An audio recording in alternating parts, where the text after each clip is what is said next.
যে মসজিদে ঢুকতে হলে বলতে হয় আল্লাহুম্মা ফতাহলি আবওয়াবা রাহমাতিক, আল্লাহ তুমি তোমার রহমতের দরজা খুলে দাও।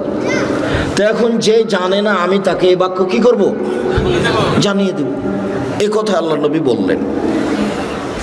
পেশাব পায়খানায় বসার সময় বলতে হবে আল্লাহুম্মা ইন্নী আউযু বিকা মিনাল খুবুসি ওয়াল খাবাইস, আল্লাহ তোমার কাছে অপবিত্র জিন এবং জিন্নি থেকে বাঁচতে চাচ্ছে।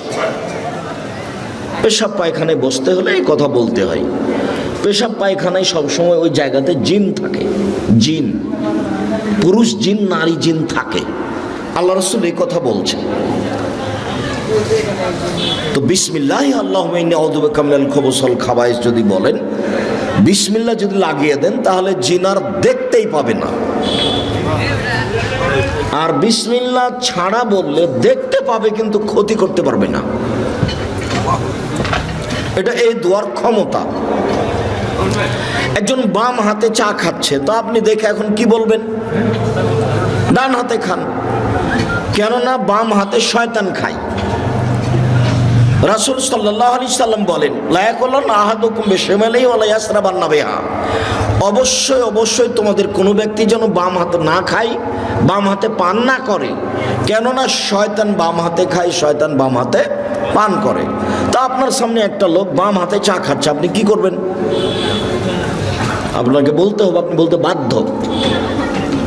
বলেন, সলিও হবে না, ফাঁসিও হবে না, চটে যেতে পারে, গালি দিতে পারে, ধমকাতে পারে, বের হন এখান থেকে, এ কথা বলতে পারে, তবে সুলি হবে না, ফাঁসি হবে না। তা আপনি বলেন, এত পিছিয়ে হটেন কেন? আর হাদিসের অনুবাদ করতে গিয়ে যদি আপনি আসামি হয়ে যান, তাহলে আপনি হবেন 2 নাম্বার, আর 1 নম্বরে কে হবেন? মুহাম্মদ সাল্লাল্লাহু আলাইহি সাল্লাম। কাজে আপনার কোনো চিন্তা নেই। আপনি দিন প্রচার করতে গিয়ে কখনো আপনি 1 নম্বর আসামি নন, আপনি 2 নম্বর। আপনার যদি জেল হয় তা আজীবন জেল হবে, ফাঁসি হবে না। আর ফাঁসি হলে মুহাম্মদ সাল্লাল্লাহু আলাইহি সাল্লামের হবে। হোক, ফাঁসি হলে হোক। আপনি এত নিরাশা কেন? কথা বলতে চান না কেন? এই ছেলে, বসো।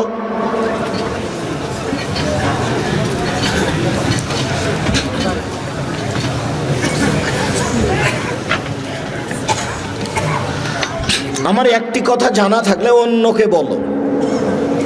2, বনি ইসরায়েলের কাহিনী বলো, কোনো দোষ নেই। 3, কেউ যদি কোনো কথা আমার নামে বলে, সেই কথা যদি আমার না হয়, তাহলে তার থাকার জায়গা জাহান্নাম। 3 নম্বর বাক্যের সাথে আগের 2টা বাক্যের কোনো মিল নেই। 3 নম্বর বাক্যটা যদি এভাবে হতো, 1, আমার একটি কথা জানা থাকলে অন্যকে বলো। 2, বনি ইসরায়েলের কাহিনী বলো। 3, তাহলে তোমরা জান্নাত পাবা। তাহলে একটা মিল হতো কথার। দেখেন কথার মিল নাই। 1, আমার একটি কথা জানা থাকলে অন্যকে বলো। 2, বনি ইসরায়েলের কাহিনী বলো। 3, কেউ যদি কোনো কথা আমার নামে বলে, সেই কথা যদি আমার না হয়, তাহলে তার থাকার জায়গা জাহান্নাম। 3 নম্বর বাক্যের সাথে আগের 2টা বাক্যের কোনো মিল নাই। 1, আমার একটি কথা জানা থাকলে অন্যকে বলো। এই কথা যারা জানে আলেম তাকে বললেন। 2, বনি ইসরায়েলের কাহিনী বলো, কোনো দোষ নেই, যারা জানে কাহিনী, যারা আলেম তারাকে বললেন। 3, কেউ যদি কোনো কথা আমার নামে বলে, সেই কথা যদি আমার না হয়, তাহলে তার থাকার জায়গা জাহান্নাম। এটা আল্লাহর নবী আলেমকে বললেন। ও মাওলানা সাহেব, আপনি না হয় নোয়াখালী লক্ষ্মীপুরের জনৈকে ওই মসজিদে বললেন আল্লাহুম্মা সাল্লি আলা সাইয়্যিদিনা মাওলানা নাবিয়ানা মুহাম্মদ, ভালো কথা, কিন্তু এটা নবীর না হলে আপনার কি হবে? কাউকে বলা লাগবে না, হাদিস বুখারী মুসলিম। কিয়ামত পর্যন্ত কোনো মায়ের বেটা এর কথার ভিতরে সরিষা ঢোকাতে পারবে না। আম গাছে জাম ধরতে পারে, ধরে না। অমাবস্যা রাতে চাঁদ উঠতে পারে, উঠে না। সুঁয়ের ছিদ্র দিয়ে লাঙ্গলের ফাল ঢুকতে পারে, ঢোকে না। সুঁয়ের ছিদ্র দিয়ে লাঙ্গলের ফাল ঢুকে যেতে পারে। আম গাছে জাম ধরে যেতে পারে, অমাবস্যার রাতে চাঁদ উঠে যেতে পারে, এগুলো ঘটে যেতে পারে। আমি যেই কথা বললাম এই কথাতে সন্দেহ আছে বলে কিয়ামত পর্যন্ত চেষ্টা করলে সরিষা ঢোকানো যাবে না। যা বলছি তাই থাকবে। তার নাম বুখারী মুসলিম। আর এরকম জায়গায় আমি নিজের কথা বলিনি। হুজুরের জাহান্নাম হবে। হুজুর যত বড়ই জুব্বা পড়ুক, পাগড়ি যত বড়ই হোক, আলখাল্লা যত বড়ই হোক, টুপি যত বড়ই হোক, রেহাই হবে না। হুজুরের বাঁচার কোনো পথ নেই। এ কথা মুহাম্মদ সাল্লাল্লাহু আলাইহি সাল্লাম বলেন, আমি বলিনি। আর ধর্ম তো মৌলানা দিয়ে চলে না, পীর দিয়ে চলে না, হুজুর দিয়ে চলে না, একজন মানুষ দিয়ে চলে, যার নাম মুহাম্মদ সাল্লাল্লাহু আলাইহি সাল্লাম। পৃথিবীর কোনো মানুষ দিয়ে ধর্ম চলে না, মাত্র একজন মানুষ দিয়ে ধর্ম চলে, যার নাম মুহাম্মদ সাল্লাল্লাহু আলাইহি সাল্লাম। ধর্মের নামে কেউ কিছু যদি বলে তাহলে সেটা কার হতে হবে? মুহাম্মদ সাল্লাল্লাহু আলাইহি সাল্লামের হতে হবে। তবে এদেশের মাটিতে, ভারত, বাংলাদেশ, পাকিস্তানের মাটিতে, এদেশের মাটিতে প্রায় 3 লক্ষ মানুষের বানানো হাদিস আছে।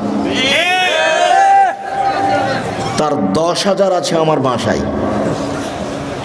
আমি 10,000 দেখাতে প্রস্তুত যে কোনো সময়ে।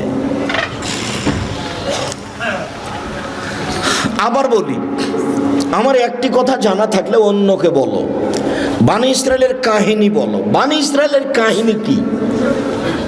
যেমন একটা আজ থেকে নিয়ে হাজার হাজার বছর আগেকার কাহিনীর নাম বানি ইসরায়েলের কাহিনী। যেমন আপনাকে একটা দেখাই, বুখারী মুসলিমের হাদিস। আবু হুরায়রা রাদিয়াল্লাহু তাআলা আনহু বলেন, রাসূল সাল্লাল্লাহু আলাইহি সাল্লাম বলেছেন, লাম ইয়াতাকাল্লাম ফিল মাহদি ইল্লা সালাসা।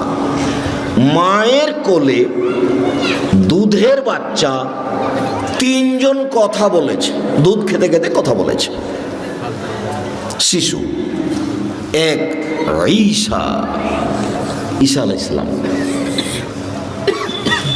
যেমন বাচ্চা নিয়ে গ্রামে ঢুকেছে, তখন গ্রামের লোকেরা বলা শুরু করেছে, ছি ছি ছি ছি ছি ছি ছি ছি, মারিয়াম এত খারাপ মহিলা, জেনা করে সন্তান নিয়ে এসেছে। আরে ওর তো বাপ ভালো মানুষ ছিল, ওর মা কত ভালো মানুষ ছিল, ছি ছি ছি ছি ছি, কত খারাপ মহিলা, অবৈধ সন্তান নিয়ে এসেছে গ্রামে। সবাই বলা বলি করতে লাগলো। এ তো মুখ তো বন্ধ করা যাবে না কারো, যার যা ইচ্ছা সে তা বলে নিচ্ছে। এখন উনি আর কি বলবেন? তখন উনি বলছেন, বাচ্চার সাথে কথা বলেন। তখন বাচ্চা বলছেন, আব্দুল্লাহ নবী, আমি হচ্ছে আব্দুল্লাহ, আল্লাহর বান্দা, আমি নবী। দুধের বাচ্চা কথা বলছে। 2, রাজুলুন কানা ফি বানি ইসরাইল ইউকালু লাহু জুরাইজ। হাজার বছর আগে একটা লোক ছিল, তার নাম ছিল জুরাইজ। ইসাল্লি ফি সাওমাতিহি, সে তার গির্জা ঘরে ইবাদত করত। ফাআতাতহু উম্মুহু, একদা তার মা তার কাছে আসলো। ফাদাতহু, তার মা তাকে ডাকলো। যখন তার মা তাকে ডাকলো, ফাকালা, সে নিজেকে বলতে লাগলো, উজিবহা উসল্লি, আমি কি এখন আমার মায়ের ডাকে সাড়া দিব না সলাত আদায় করব? আমার মা যে ডাকছে, আমি যে এখন সলাত আদায় করছি, তো আমি এখন মায়ের ডাকে সাড়া দিব সলাত বাদ দিয়ে, না আমি সলাত আদায় করতেই থাকবো? তা ভাবতে ভাবতে একটু দেরি হয়ে গেছে।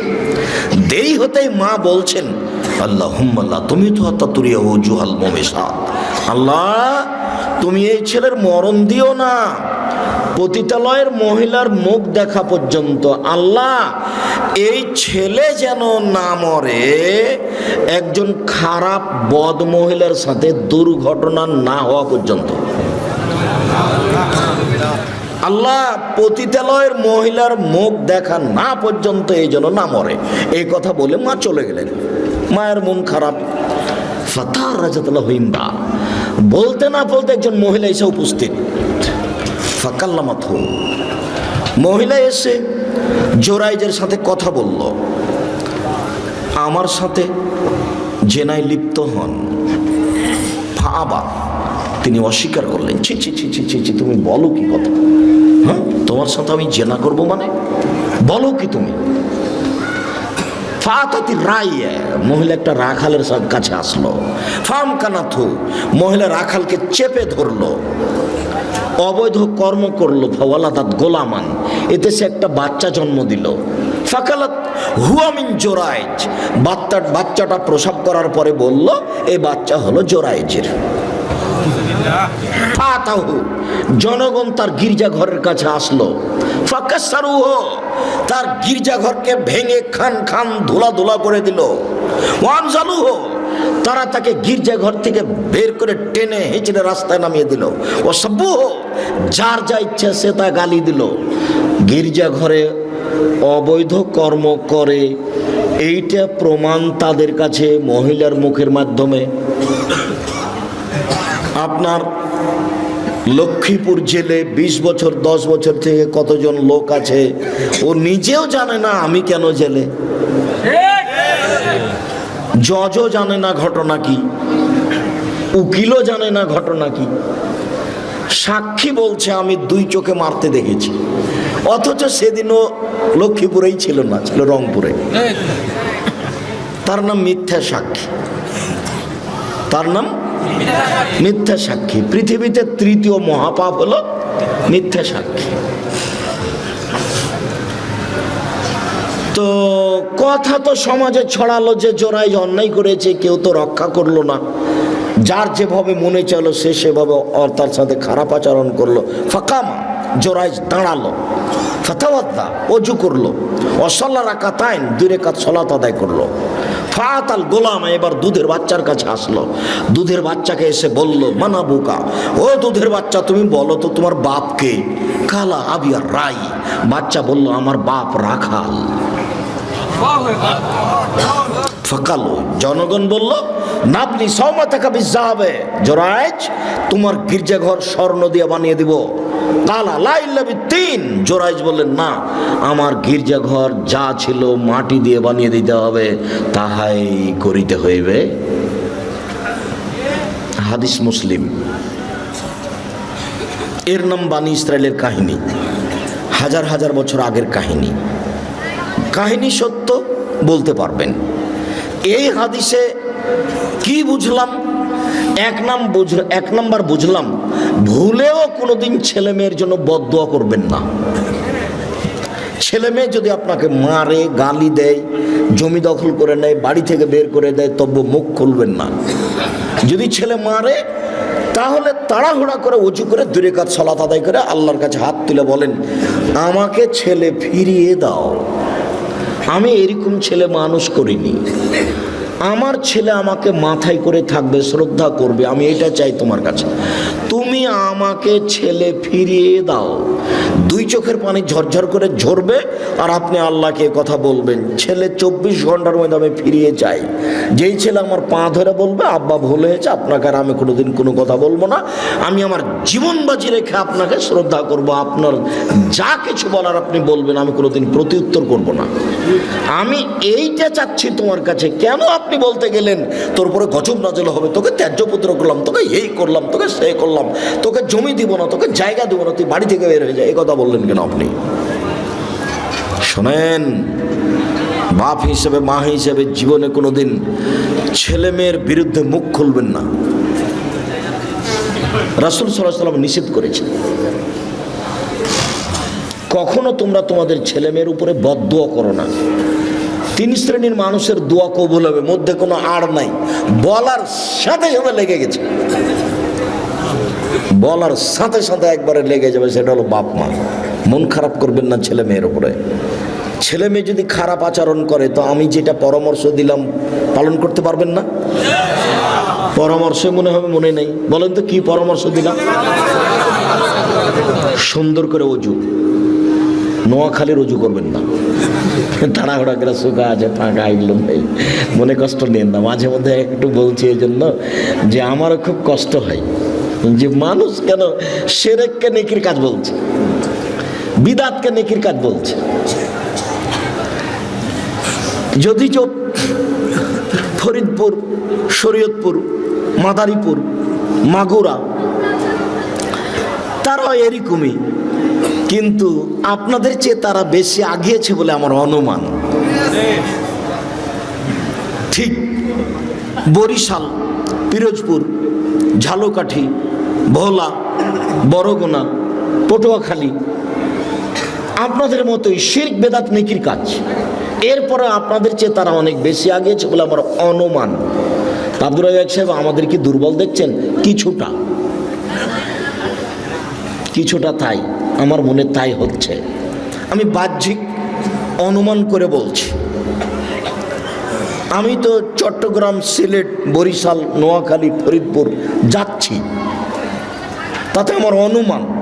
তবে ফরিদপুর, শরীয়তপুর, মাদারীপুর, মাগুরা, আপনার ওইদিকে বরিশাল, ঝালকাঠি, পিরোজপুর, ভোলা, বরগুনা, পটুয়াখালী, আর এইদিকে আপনার নোয়াখালী, ফেনী, লক্ষ্মীপুর, আর ওইদিকে আপনার কুমিল্লা, আপনার চাঁদপুর, ব্রাহ্মণবাড়িয়া, ওইদিকে আপনার সিলেট, সুনামগঞ্জ, মৌলভীবাজার, এইসব পুরো জেলাগুলি 19-20 শিরক নেকির কাজ, বিদাত নেকির কাজ। অবাক, শিরক করে বলছে নেকির কাজ করলাম, বিদাত করে বলছে নেকির কাজ করলাম। আসসালামু আলাইকুম, হাত খানটেন একবার বুকে মারলো, তারপর মরছে। এমন কোন মায়ের বেটা জন্ম নিয়েছে আজ পর্যন্ত, আজ থেকে কিয়ামত পর্যন্ত সময় থাকলো এভাবে হাত মিলানোর পরে হাত টেনে আর কিছু করতে হবে? এভাবে হাত মিলানোর পরে হাত টেনে আর কিছু করতে হবে, এটা প্রমাণ হয়ে গেলে আমি আব্দুর রাজ্জাক বিন ইউসুফ আর জিন্দেগিতে বক্তব্য দেবো না। তার মানে আপনার কাছে বিকৃত ধর্ম আছে, বিকৃত ধর্মে আপনার কাছে প্রিয়। সম্মানিত দিনী ভাই বোন, বলছিলাম আমার একটি কথা জানা থাকলে অন্যকে বলো। 1, 2 বানি ইসরায়েলের কাহিনী বলো। 3 কেউ যদি কোনো কথা আমার নামে বলে, সেই কথা যদি আমার না হয় তাহলে তার থাকার জায়গায় জাহান্নাম। এইবার আপনি ফায়সালা দেন। বালাগাল ওলা বেকামালেহি কাশাফাদ্দ যাবে জামালেহি হাসনাত জামিও খেসালেহি সাল্লু আলাইহি ওয়া আলিহি। এই দরুদ যদি নবীর না হয় তাহলে কি হবে? কাউকে বলা লাগবে না, ফতোয়া দেওয়া লাগবে না, এমনিতে পথ রেডি হয়ে আছে। যেটা আপনি ইবাদত করছেন সেটা যদি রাসূলের না হয়, যেটুকু করছেন, যা করছেন, আমি আপনি কোনটা করবেন কোনটা করবেন না, কোনটা চলবে কোনটা চলবে না আজকে বলতে আসেনি। তবে আমার 1 নম্বরে কথা হলো এইটা। 2 নম্বরে কথা, উপস্থিত বৈঠকের মুসলিম বোন যারা আপনারা বাড়িতে বা প্রজেক্টরের মাধ্যমে কোনো জায়গাতে বসে অপেক্ষা করছেন, আর এইখানে যে বাচ্চা ছেলেগুলি কথা বলছে, এখানে কি দোকানপাট কি নিকটে? না। তো এই ছেলেগুলি কেন? তাহলে কি আপনাদের ওটা দেখাশোনার লোক না এখানে? কেন কথা বলছে এত? এটা কন্ট্রোল করতে হবে। ও তো কথা বোঝার তো তার প্রয়োজন নেই। আপনি যদি তার সাথ দেন তাহলে এটা খুব দুঃখজনক কথা। নিজেকে পশু প্রাণী মনে করবেন না, গরু ছাগল মনে করবেন না, মানুষ মনে করবেন। বুঝেও বুঝে না ওরা অন্তর আছে, বুঝে না। দেখেও দেখে না ওরা চক্ষু আছে, দেখে না। শুনেও শোনে না ওরা কান আছে, শোনে না। উলাইকা কাল আনাম, তারা পশু প্রাণীর মতো, তারা গরু ছাগলের মতো, তারা কুকুর শ্রীলের মতো। বাল হাজাল, বরং তার চেয়ে খারাপ। আল্লাহ মানুষকে বলছেন যে ওরা গরু ছাগলের মতো, কুকুর শ্রীগালের মতো, বালো হাজাল, বরং তার চেয়ে খারাপ। আব্দুর রাজ্জাক সাহেব, তার চেয়ে খারাপ কে? তার চেয়ে খারাপ তোমার বাপ। দেখেন, আপনাকে খুব ভালোবাসি, কষ্ট দিয়েন না আমাদের। দেখো, আমি যদি তোমার বাপকে কুকুর শ্রীগালের চেয়ে খারাপ প্রমাণ করতে না পারি, তা আমি আব্দুর রাজ্জাক বিন ইউসুফ কথা বলবো না। কিভাবে করবেন করেন তো দেখি। তোমার দাদা মারা 10 বছর হলো, 3 বিঘা জমি রেখে গেছে। তোমার বাপ নিবে 2 বিঘা, আর তোমার ফুফু নিবে 1 বিঘা। বিঘা বুঝেন? 30 শতক জমি রেখে গেছেন। তোমার বাপ নেবেন 20 শতক আর তোমার ফুফু নেবেন 10 শতক। তো তোমার বাপ নেবেন সকালে আর তোমার ফুফু নেবেন বিকেলে, ঘটনা এরকম না একসাথে নেবে? তো কই 10 বছর হলো তোমার দাদা মরা, এখনো তো তোমার বাপ তোমার ফুফুকে জমি দেয়নি। এখন তুমি বলো যে আমার বাপ কুকুর শ্রীগালের চেয়ে ভালো।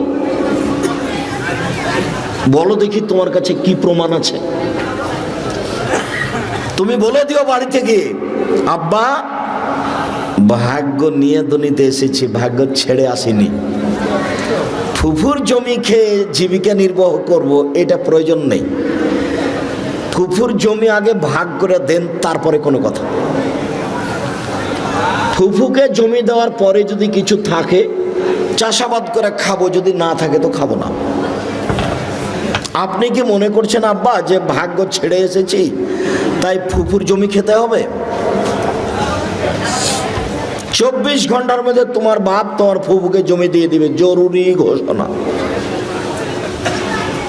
24 ঘন্টা পার হয় না যেন, তারপরে তুমি বলিও যে আমার বাপ কুকুর শ্রীগালের চেয়ে ভালো। আমি এ কথা বলিনি, এই কথা আল্লাহ বলছেন। বুঝেও বুঝে না ওরা অন্তর আছে, বুঝে না। দেখেও দেখে না ওরা চক্ষু আছে, দেখে না। শুনেও শুনে না ওরা কান আছে, শুনে না। উলাইকা কাল আনাম, তারা পশু প্রাণীর মতো, তারা গরু ছাগলের মতো, তারা কুকুর শ্রীগালের মতো, ভালো আজাল বরং তার চেয়ে খারাপ। এটা তো আল্লাহ বলছেন, আমি বলিনি। বলো দেখি তার চেয়ে খারাপ কে? বাপ বেটা মেলা যৌতুক নিয়েছো, আর খারাপ হবে আরেকজন। তোমাকে তো আমি বলেছি যে ভিক্ষা করে টাকা দিয়ে চাউল কিনে ভাত খেয়ে ইবাদত কবুল হবে, যৌতুকের টাকা দিয়ে চাউল কিনে ভাত খেয়ে ইবাদত কবুল হবে না। বাপ বেটা মেলা ভিক্ষা করো। পাশের ট্রেন স্টেশন নেই, লক্ষ্মীপুর ট্রেন স্টেশন কত দূর। লোকে যদি কাজে না নেই তাহলে ট্রেন স্টেশন চলে যায়, সকালে গিয়ে মানুষের ব্যাগ বোকচা ধরে গাড়িতে তুলে দিবা, রাত 9টা 8টা পর্যন্ত দিও, দেখবা যে 300 400 500 টাকা হয়েছে। ভিক্ষা করে খাও, মানুষের বাড়িতে কাজ করে খাও, যৌতুক নিলে কেন? আগামীকাল সন্ধ্যা হতে হতে সাইকেল ফেরত দিতে হবে, মোটর সাইকেল ফেরত দিতে হবে, টাকা ফেরত দিতে হবে। আব্দুর রাজ্জাক সাহেব, আমার শ্বশুর আমাকে খুশিয়ে দিয়েছে। ধর বেটা, খুশিয়ে তোমার শ্বশুর ফকিরকে দেয় না কেন মোটর সাইকেলটা? তোমাকে খুশিয়ে দিয়েছে। বাপ বেটা শরম পাও না? বাপ বেটার একটু লজ্জা হয় না? বাপ বেটার একটু হায়া হয় না? বাপ বেটা মানুষের কাছে হাত পাতো, ভিক্ষা করো, এভাবে যাও। তোমাকেই বলছে, এই ছেলাই, তোমাকেই বলছি। টাকা নিয়েছো কেন? টাকা নিবে কেন? তোমার স্ত্রীকে তোমার শ্বশুর কষ্ট করে লালন পালন করেছে, বিবাহ দিয়ে দিয়েছে। তুমি সময়ে কিছুই না পারলে গরিব মানুষ কাজ করে খাও, বছরে একটা লুঙ্গি কিনে বলবে আব্বা আপনাকে আমার একটা উপহার দেওয়ার খুব স্বাদ, তেমন কিছু করতে পারি না, লুঙ্গিটা নেন। এটা বলতে পারো না? কথায় কথায় রাগ দেখাও, সিদ্ধান্ত পরিবর্তন করো। সম্মানিত দিনী ভাই বোন, আপনাদের সাথে জরুরি কথা, বিশেষভাবে মুসলিম বোন শোনেন। আপনি যদি 4টা কাজ করতে পারেন, জান্নাতের সব দরজা খোলা। উপস্থিত বৈঠকের মুসলিম বোন, সারা পৃথিবীর মহিলা, আপনারা যদি 4টা কাজ করতে পারেন, জান্নাতের সব দরজা খোলা। 1, সলাত খামসাহা, 5 ওয়াক্ত সলাত আদায় করলো। 2, সমাত সাহারাহা, রমজান মাসে সিয়াম পালন করলো, রোজা থাকলো। 3, আতাত বালাহা, স্বামীকে মেনে চললো। 4, আহসানাত ফারজাহা, জেনায় লিপ্ত হলো না, তাহলে জান্নাতের সব দরজা খোলা। এ কথা আমি বলিনি, আমি একজন অনুবাদক। মুহাম্মদ সাল্লাল্লাহু আলাইহি ওয়াসাল্লাম বলেছেন, তার মুখের ভাষা আরবি থেকে আপনাকে আমি বাংলা করে শোনালাম। 1, 5 ওয়াক্ত সলাত নামাজ। 2, রমজান মাসের রোজা সিয়াম। 3, স্বামীকে মেনে চলা, তিতে লাগলেও মিঠা লাগলেও। আমি বুঝলাম আপনার স্বামী আপনাকে গালি দেয়, তার মুখের ভাষা খুব খারাপ, এরপরে আপনি ধৈর্য ধারণ করেন, মেনে নেন। দেখতে দেখতে 3টা 4টা ছেলে মেয়ে হয়ে গেছে, এই সংসার ছেড়ে আপনি কোথায় যাবেন? আমি আপনার দিনী ভাই, আপনাকে আমি আপনার দিনী ভাই হিসাবে আপনাকে আমি দিনী বোন মনে করে পরামর্শ দিচ্ছি, আপনি এই সংসার মেনে নেন, আপনি ধৈর্য ধারণ করেন, আপনি মন ভারী করে থাকিয়েন না। আপনার কাছে এক গ্লাস পানি চেয়েছে, তো আপনি এক গ্লাস পানি নিয়ে সামনে থ্যাক্কস করে রেখে দিয়ে দিকে চলে গেলেন, এটা হবে না। তিতা লাগুক আর মিঠা লাগুক তার সাথে কথা বলতে হবে, হাসি মুখে থাকতে হবে। 20 দিন পার হয়ে যায়, মাস পার হয়ে যায়, তার সাথে কথা বলেন না। মেয়েকে দিয়ে পানি দিয়ে পাঠান, খাবার দিয়ে পাঠান, কতদিন থেকে স্বামীর সাথে কথা নেই। দেখেন, এই নীতি এই ঢং বন্ধ করতে হবে। যদি আপনি সামলাতে না পারেন, যদি মনে করেন যে এর সাথে আমার হবে না, তাহলে আপনি খোলা তালাক করেন। স্বামী যদি কোটি টাকা ইনকাম করে, স্বামী যদি পরহেজগার থেকে পরহেজগার তাহাজ্জুদ পড়ে, এরপর আপনি নির্দ্বিধায় ছেড়ে দিতে পারেন, খোলা তালাক। চেয়ারম্যান মেম্বারকে বলতে হবে, ভাই আমি তার সাথে ভাত খাবো না, তার আপনি একটু পৃথকের ব্যবস্থা করে দিন। চেয়ারম্যান একটা খোলা তালাক করে ছেলের কাছে পাঠিয়ে দেবে, বাস কাহিনী শেষ। আপনি 30 দিন পরে আর এক জায়গাতে বিবাহ বসতে পারবেন। খোলা তালাকের বিবাহ বসার সময়সীমা এক মাস। আপনাকে আমি এই সংসারে থাকতে বাধ্য করিনি, তবে আপনি মুখ বন্ধ করে কথা না বলে মাস মাস কাটাবেন, এর অনুমতি নেই। আপনার স্বামীর মুখ খারাপ হবে, এটা মেনে নিলাম। আপনাকে গালি দেয়, এটা আমি মেনে নিলাম। আপনাকে মারে, এটা আমি মেনে নিলাম। যেহেতু এতদিন পর্যন্ত আছেন, তাহলে একটু খোলা মুখে হাসি মুখে স্বামীকে মেনে চলেন, আপনার জন্য ভালো হবে। জান্নাতের দরজা সব খোলা, আমি বলিনি, এ কথা মুহাম্মদ সাল্লাল্লাহু আলাইহি ওয়াসাল্লাম বলেছেন। 4, জেনা থেকে বেঁচে থাকলো। যদি আপনার জেনা হয়ে গিয়ে থাকে, তাহলে আপনি তওবা করেন, আপনি ভালোর মধ্যে হয়ে যাবেন। শুধু ভালোর মধ্যে নয়, আপনি যদি খালে সন্তরে তওবা করতে পারেন, তাহলে যে জেনার পাপটা হয়েছে এটা পাল্টা নেকি দিয়ে পূর্ণ হয়ে যাবে। এ কথা আমি বলিনি, এটা আল্লাহ তাআলা বলেছে। আপনার তওবাটা কেমন, এটা আল্লাহ দেখতে চান। শুধু তাই নয়, আল্লাহ তাআলা বলছেন, ওয়ানাহা নাফসা আনিল হাওয়া ফাইনাল জান্নাতা হিয়াল মাওয়া। পৃথিবীর মানুষ শোনো, তোমরা যারা অশ্লীল কাজ থেকে বিরত থাকতে পারবে, আমি আল্লাহ তোমাদেরকে জান্নাতুল মাওয়া দিয়ে দিলাম। তুমি যদি আজকে প্রেমের গল্প বন্ধ করতে পারো, তুমি যদি বলতে পারো আস্তাগফিরুল্লাহ ওয়া আতুবু ইলাইহি, জিন্দেগিতে আমি তোমার সাথে আর কোনোদিন মোবাইলে কথা বলবো না, তোমার সাথে আমি প্রেমে লিপ্ত হব না, এইটা তুমি যদি কঠোর হাতে শক্ত হাতে মজবুত করে বন্ধ করতে পারো, তাহলে আল্লাহ বলছেন আমি তোমাকে জান্নাতুল মাওয়া দিয়ে দিলাম। এটা আল্লাহর ওয়াদা, কোনো মানুষের কথা নেই। ওয়ানাহা নাফসা আনিল হাওয়া, যে নিজেকে প্রবৃত্তি থেকে ঠেকাতে পারলো, আমি আল্লাহ তার জন্য নিজের কিছু করার ছিল না। একটা ঘটনা আপনাকে শোনাই, বুখারী মুসলিমের হাদিস। আল্লাহ রাসূল এক গ্লাস পানি নিয়ে একটু খাওয়ার পরে, এখন ডান দিকে দিতে হবে, এটা নীতিগত হিসেব। তো ডান দিকে আছে ছোট ছোট বাচ্চা, বাম দিকে আছেন আবু বকর সিদ্দিক, উমর। তখন আল্লাহ রাসূল ছোট ছোট বাচ্চাগুলিকে বলছেন, এই শোনো শোনো শোনো, তোমরা আমাকে একটু অনুমতি দাও না, আমি গিলাসটা এদিকে দিই। বাম দিকে বড় মানুষ আছে, কিন্তু আমি তো দিতে পারি না, আমাকে ডান দিক থেকে দিতে হবে, তো তোমরা একটু অনুমতি দাও আমাকে। তখন বাচ্চারা বলছে, না না না না, আপনার পক্ষ থেকে পানি আমরা পাবো, সেটা অন্য কাউকে দিব, এটা হতে পারে না। তখন আল্লাহ রাসূল বলছেন, নাও নাও, তাহলে তোমরাই নাও, নাও তোমরাই নাও। হাদিস বুখারী মুসলিম। এটা আপনি কি বুঝলেন? পৃথিবীর সবচেয়ে বড় মানুষ, এত বড় দামি মানুষ আল্লাহ পৃথিবীতে কাউকে সৃষ্টি করেননি। বিচারের মাঠে যেদিন কেউ কথা বলতে পারবে না, সেদিন তিনি বলবেন, সালমা তুতা ওয়াসফাতু সাফা, মাথা উঠান বলেন, যা বলবেন আমি আল্লাহ তাই মেনে নিব, যা সুপারিশ করবেন আমি তাই গ্রহণ করব। আপনি একটু বলেন কি বলতে চান, যাহাই বলবেন তাহাই মেনে নিব, যা সুপারিশ করবেন তাহাই গ্রহণ করব। এই কথা আল্লাহ বারবার বলবেন বিচারের মাঠে। ইনি হচ্ছেন মুহাম্মদ সাল্লাল্লাহু আলাইহি ওয়াসাল্লাম। এত বড় মানুষ বাচ্চা ছেলের কাছে অনুমতি চাচ্ছেন। আর একটা জিনিস, ডান দিক থেকেই দিতে হবে। নিজে থেকে তো একটা ধর্ম বানাতে পারেন। আচ্ছা এই শোনো, ডান দিক থেকে দেওয়ার নিয়ম, কিন্তু আমি আজকে বাম দিক থেকে চালু করে দিলাম, এটা বলতে পারতেন।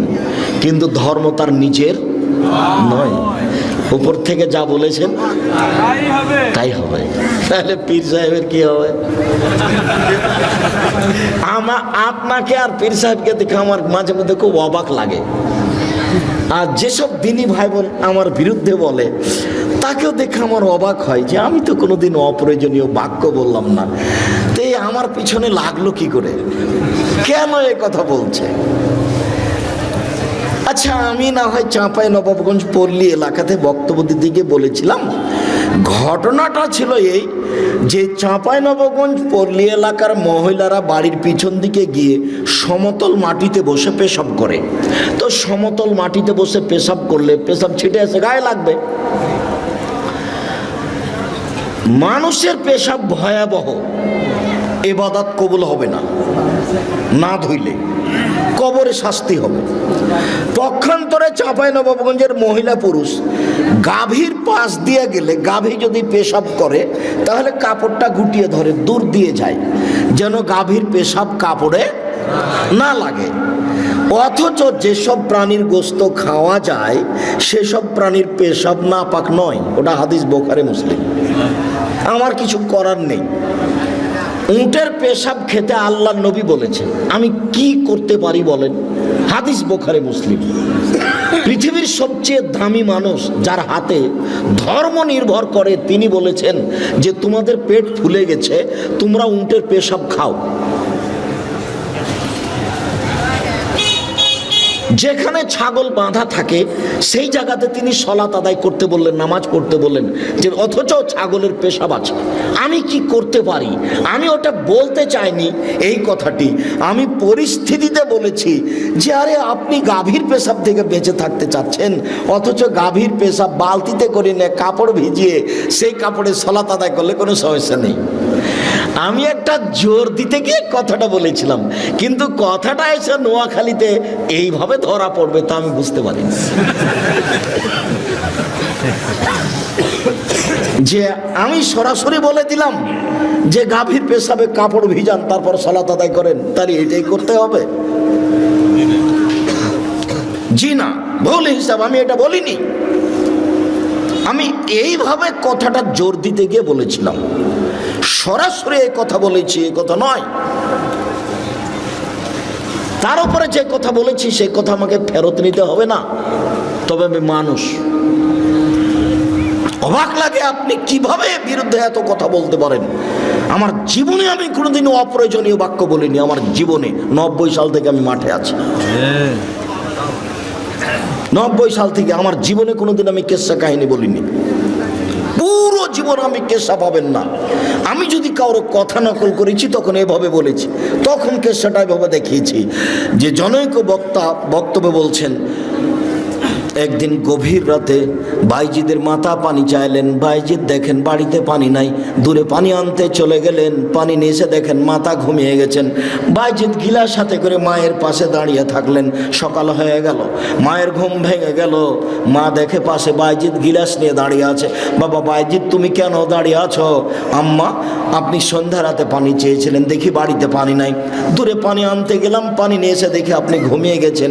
আমি চিন্তা করলাম রাতের কোনো অংশে যদি আমার আম্মা পানি চান, আমি যদি নির্ধারিত সময়ে পানি দিতে না পারি তাহলে আমি উপযুক্ত সন্তান হতে পারবো না। সেই জন্য আমি গিলাস নিয়ে দাঁড়িয়ে আছি।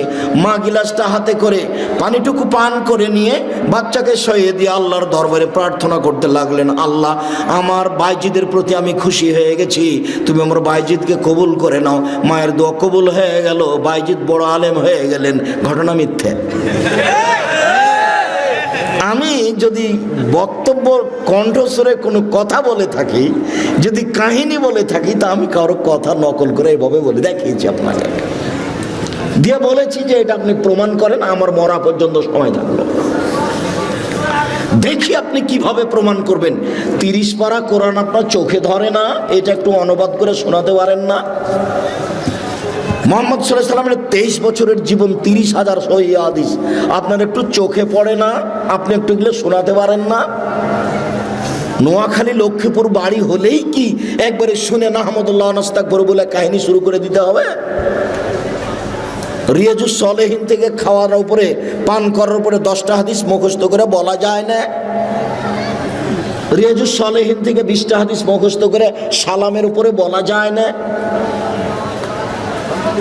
রিয়াজুস সালেহীন থেকে সুদ ঘুষের উপরে 10টা হাদিস বলা যায় না? কেন আপনি এখানে আসলেন? কেন আপনি আসবেন এখানে? কেন আপনার মসজিদে ফাজাইল আমল থাকবে? আপনার একটু হাদিস গ্রন্থ হয় না? আপনার চোখে পড়ে না? কেন আপনি ওইসব বলবেন যে কিসসা কাহিনী দিয়ে শোনাবেন? কেন আপনি করবেন এটা? কি প্রমাণ আছে তার? শুনুন, জোর করে পরকাল হারায়েন না, টুপি দিয়ে বিচারের মাঠ রক্ষা হবে না। শুনুন, জুব্বা দিয়ে বিচারের মাঠ রক্ষা হবে না। শুনুন, পাগড়ি দিয়ে বিচারের মাঠ রক্ষা হবে না। বিচারের মাঠ বড় কঠিন।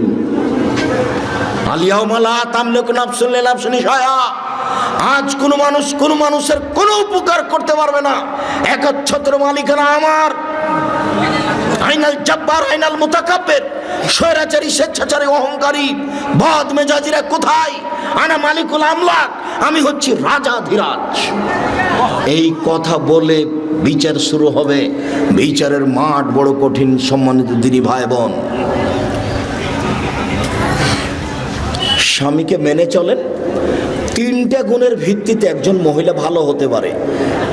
1, স্বামীর সাথে কথা বললে হাসি মুখে বলে। 2, স্বামী আদেশ করলে পালন করে। 3, স্বামী বাড়িতে না থাকলে নিজেকে গুটিয়ে হেফাজতে রাখে। ভাবির বাড়ি, চাচির বাড়ি চলে যায় না, মোবাইলে গল্পে লিপ্ত হয় না, নিজেকে হেফাজতে রাখে। মনে থাকবে কি? ভালো মহিলার কয়টা গুণ বলেন তো দেখি? 3টে। 1, স্বামীর সাথে কথা বললে হাসি মুখে বলে। 2, স্বামী আদেশ করলে পালন করে। 3, স্বামী বাড়িতে না থাকলে নিজেকে হেফাজতে রাখে। এই 3টে গুণের ভিত্তিতে একজন নারী ভালো হতে পারে। এবার আপনাকে নিয়ে একটা কথা বলে আমরা আলোচনায় যাচ্ছি। আপনি কে? আপনার পরিবারের উপরে আপনার কি ক্ষমতা আছে? প্রেসিডেন্ট আইয়ুব, পাকিস্তানের প্রেসিডেন্ট মার্শাল্লাহ জারি দেশে 44 ধারা জারি আছে, কারফিউ জারি। সন্ধ্যার পরে কেউ বাড়ি থেকে বের হতে পারবে না, 4টায় যাতায়াত বন্ধ। সেই দিন একটা ভ্যানওয়ালা বলছে যে খুব তাড়াতাড়ি বাড়ি যেতে হবে। বলে কেন? বলে ফখরুদ্দিনের যুগ। কি যে হয়! রাজশাহী মেডিকেলে গিয়ে দেখছি যে মেডিকেল একটা কলার ছালও নাই, মানুষও নাই। আমার নিজের কথা বলছি, নিজের চোখের দেখা কথা। আর ভ্যান চালকের কথা আমি নিজে নকল করছি। তার নাম ক্ষমতা। আপনি হচ্ছেন এই বাড়ির মালিক। এই বাড়িতে 44 ধারা জারি থাকবে আপনার পক্ষ থেকে। আপনার মেয়ে এখন এখানে এসে গল্প করছে মানে আপনি কাপুরুষ। আপনার ছেলে বেড়ি সিগারেট খায়, দোকানে আড্ডা পিটে মানে আপনি কাপুরুষ। আপনার বিবাহ করা ঠিক হয়নি। আপনার ছেলে জন্ম দেওয়া ঠিক হয়নি। পুরুষ মানে ক্ষমতাধর। এই বাড়িতে তার ক্ষমতা চলবে, যা বলবে তাই হবে, তার নাম ক্ষমতা। এই বাড়িতে কারফিউ জারি থাকবে, তার নাম বাপ। এ কথা আমি বলিনি। বাড়ির পূর্ণ নিয়ন্ত্রণ ক্ষমতা বাপের হাতে থাকবে, এই কথা মুহাম্মদ সাল্লাল্লাহু আলাইহি ওয়াসাল্লাম বলেন। অতএব 1, ফাকসুহা মাক্তাসাইতা, যে মানের কাপড় আপনি পরবেন বউকে সে মানের পরাবেন। 2, আতেমা মাতায়েমতা, যে মানের খাদ্য আপনি খাবেন বউকে সে মানের খাওয়াবেন। 3, অলা তুকাব্বে, বউকে কখনো কটু কথা বলবেন না। বলবেন না যে তোমার ঠোঁটটা কালো, ভুলেও কোনোদিন বলবেন না। একবার ঠোঁট কালো বললে 10 বছর আপনাকে ভালোবাসবে না। ভুলেও কোনোদিন বলবেন না যে ঠোঁটটা মোটা, তোমার রংটা কালো, এভাবে বলবেন না। ভুলেও কোনোদিন শ্বশুর শাশুড়িকে গালি দিবেন না। একদিন শ্বশুর শাশুড়িকে গালি দিলে আপনার বউ আপনাকে জীবনে কোনোদিন ভালোবাসবে না।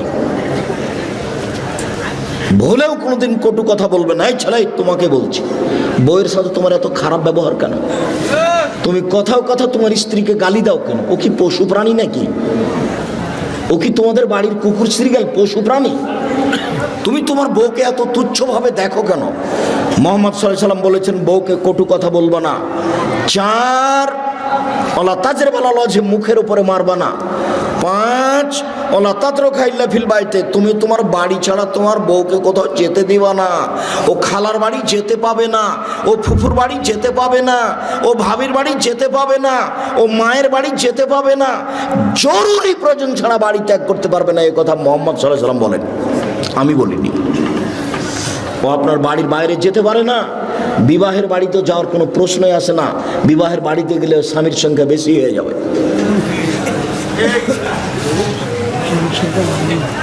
স্বামীর সংখ্যা বেশি হয়ে যাবে, মানে অবৈধ কর্ম হয় একেবারেই সহজ। ভুলেও কোনোদিন বিবাহের বাড়ি স্ত্রীকে যেতে দিবেন না। আপনি যান, আপনার ছেলে যাক, আপনার বাপ যাক, মহিলা যদি যাওয়াই লাগে আপনার মা যাক, আপনার বউ যাবে না। বইয়ের উপর একটা কন্ট্রোল ক্ষমতা থাকতে হবে, এই কথা মুহাম্মদ সাল্লাল্লাহু আলাইহি সাল্লাম বলেন। এই বাড়িতে আপনার পক্ষ থেকে কারফিউ জারি থাকবে, 5টা জিনিস জরুরি। মহান আল্লাহ বলেন, ফাসাল্লি লিরাব্বিক, পৃথিবীর মানুষ তোমরা তোমাদের প্রতিপালককে সন্তুষ্ট করার জন্য সালাত আদায় করো। মুহাম্মদ সাল্লাল্লাহু আলাইহি সাল্লাম, আপনি আপনার প্রতিপালককে সন্তুষ্ট করার জন্য সালাত আদায় করুন। মহান আল্লাহ বলেন, হাফিজু আলা সালাওয়াতি ওয়াস সালাতিল উস্তা, পৃথিবীর মানুষ তোমরা 5 ওয়াক্ত সালাত আদায় করো, বিশেষভাবে আসরের সালাত আদায় করো। আসরের সালাত নির্ধারিত সময়ে আদায় করতে হবে, 5টাই করা যাবে না। দেরি করতে করতে করতে হুজুর একবারে সূর্য ডুবিয়ে দেয় মনে হচ্ছে, সেটাই হুজুরের কাছে পছন্দনীয়। এই ছেলে, প্রত্যেকটা বস্তুর ছায়া যখন তার সমপরিমাণ হবে তখন আসর। আমি বলিনি এই কথা, কে বলেছেন বলো তো? মুহাম্মদ সাল্লাল্লাহু আলাইহি সাল্লাম। আর তুমি যখন আসরের সালাত আদায় করছো তখন 10টা হয়ে গেছে গো। বুঝতে পারোনি কথা?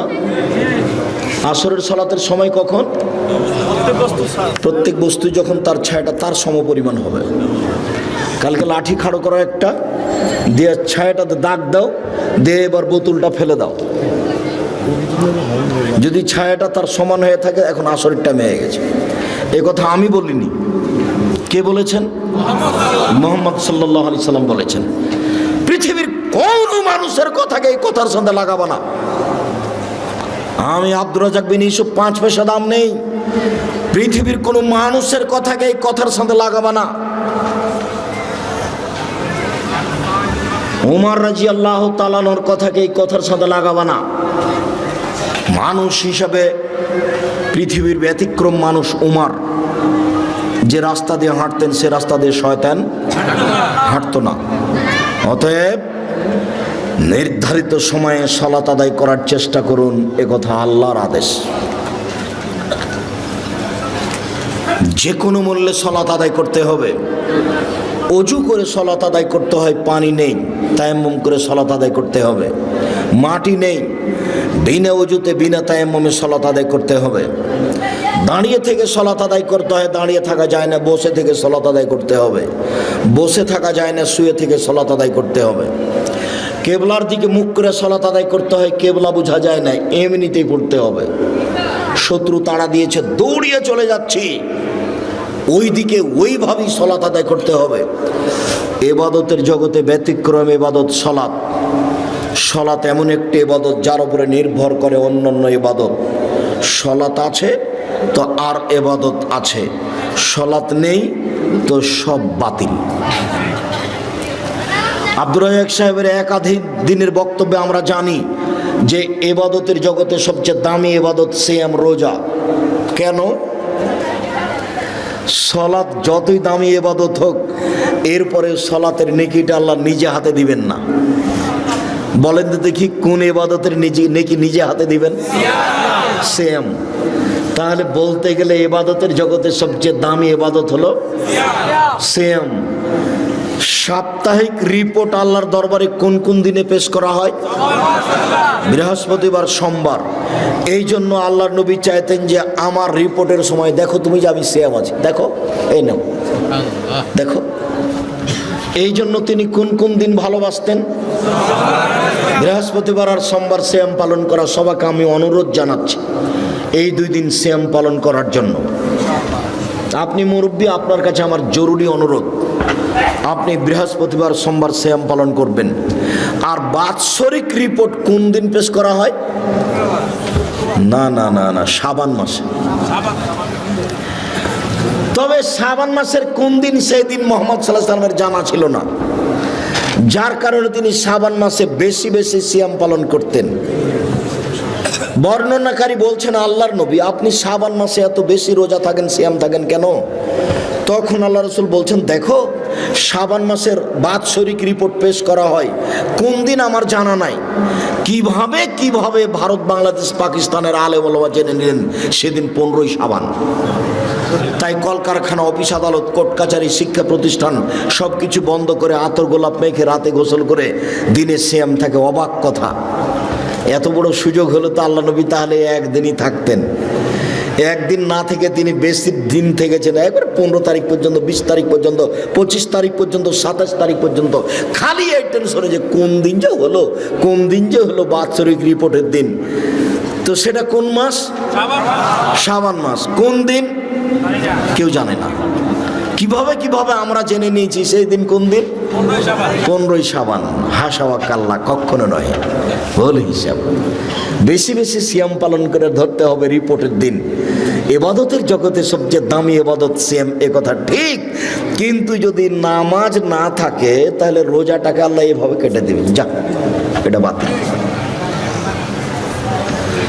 ইবাদতের জগতে শক্তিশালী, ক্ষমতাধর, পাওয়ারফুল ইবাদত হলো দান।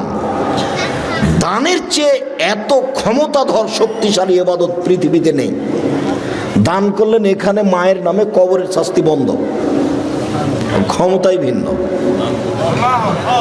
আল্লাহ নবী বলছেন যে পানি যেমন আগুনকে নিভাতে পারে, দান তেমন পাপকে মিটাতে পারে। দান করে পাপ মিটিয়ে দেন। আল্লাহ খুব রাগান্বিত, আপনাকে জাহান্নামে দিবেন।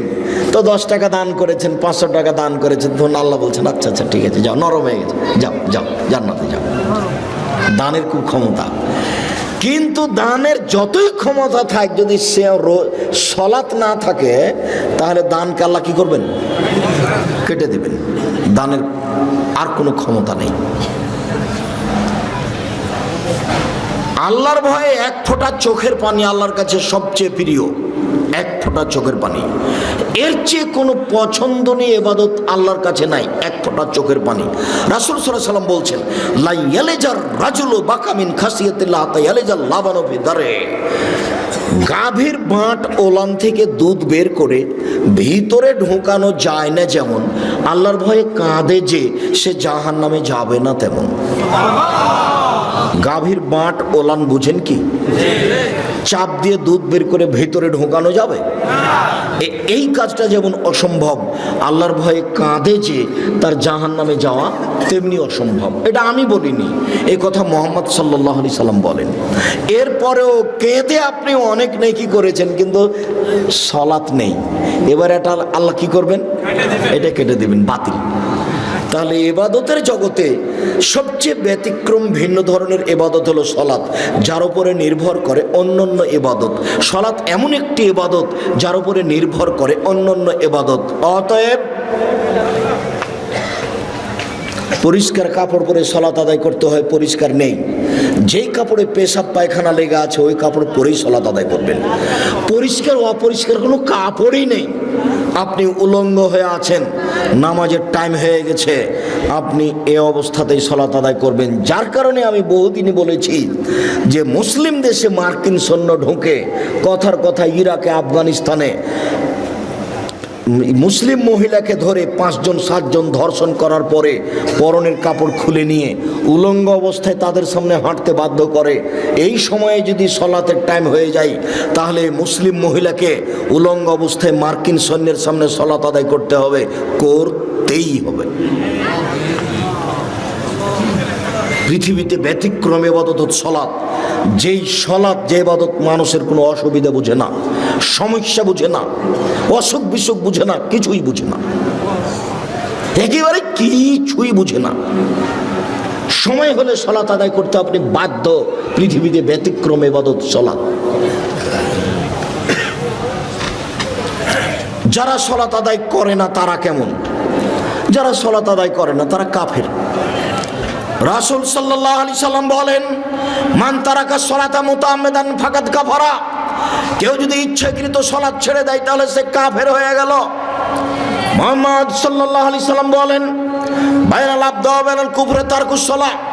মুসলমান এবং কাফের মধ্যে পার্থক্য হচ্ছে সালাত ছেড়ে দেওয়া। কেউ যদি সালাত ছেড়ে দেয় তাহলে সে কাফের, কেউ যদি সালাত আদায় করে তাহলে সে মুসলমান। আসহাবু মুহাম্মাদিন সাল্লাল্লাহু আলাইহি সাল্লাম লা ইয়ারাউনা তারকু কুফরুন গায়রা সালাহ। মুহাম্মদ সাল্লাল্লাহু আলাইহি সাল্লামের সঙ্গী সাথী সাহাবীগণ কেউ যদি রোজা ছেড়ে দিয়েছে তাহলে তাকে কাফের মনে করতেন না। কেউ যদি হজ না করত তাহলে তাকে কাফের মনে করতেন না। কেউ যদি যাকাত না দিত তাহলে তাকে কাফের মনে করতেন না। তবে কেউ যদি সালাত আদায় না করত তাহলে তাকে কাফের মনে করতেন। রাসূল সাল্লাল্লাহু আলাইহি সাল্লাম বলেন, উমিরতু আন উকাতিলান নাস হাত্তা ইয়াকুলু লা ইলাহা ইল্লাল্লাহ। মানুষ যতদিন পর্যন্ত লা ইলাহা ইল্লাল্লাহ না বলেছে, সালাত আদায় না করেছে, আমি তাকে পিটিয়ে সালাত আদায় করাবো, মারবো না হয় মরবো। এই হাদিসের ভিত্তিতে সেই কালে ইমাম আহমদ ইবনে হাম্বল রাহিমাহুল্লাহ বলেছেন, কেউ যদি সালাত আদায় না করে তাহলে তাকে কুরবানি করতে হবে। এই হাদিসের ভিত্তিতে সেই কালে ইমাম আবু হানিফা রাহিমাহুল্লাহ বলেছেন, কেউ যদি সালাত আদায় না করে তাহলে তাকে জেলখানায় বন্দি করে পিটিয়ে সালাত আদায় করাতে হবে। এই হাদিসের ভিত্তিতে বর্তমান আরবি বিদ্বানগণ বলছেন, স্বামী নামাজ পড়ে স্ত্রী পড়ে না, স্ত্রী পড়ে স্বামী পড়ে না, তাহলে বিবাহ কেটে গেছে, বিবাহ বাতিল। চেয়ারম্যান লাগে না, মেম্বার লাগে না, খাতা কলম লাগে না, বিবাহ এমনিতে গেছে। এই ছেলে, তুমি কি কারো গায়ে হাত দিয়ে আছো নাকি? রেডি হও। এক খেলে চেয়ে থাকবা তোমাকে যেন পাখি মনে করে পাথর। এক খেয়ালে চেয়ে থাকবে যেন তোমাকে পাখি মনে করে পাথর।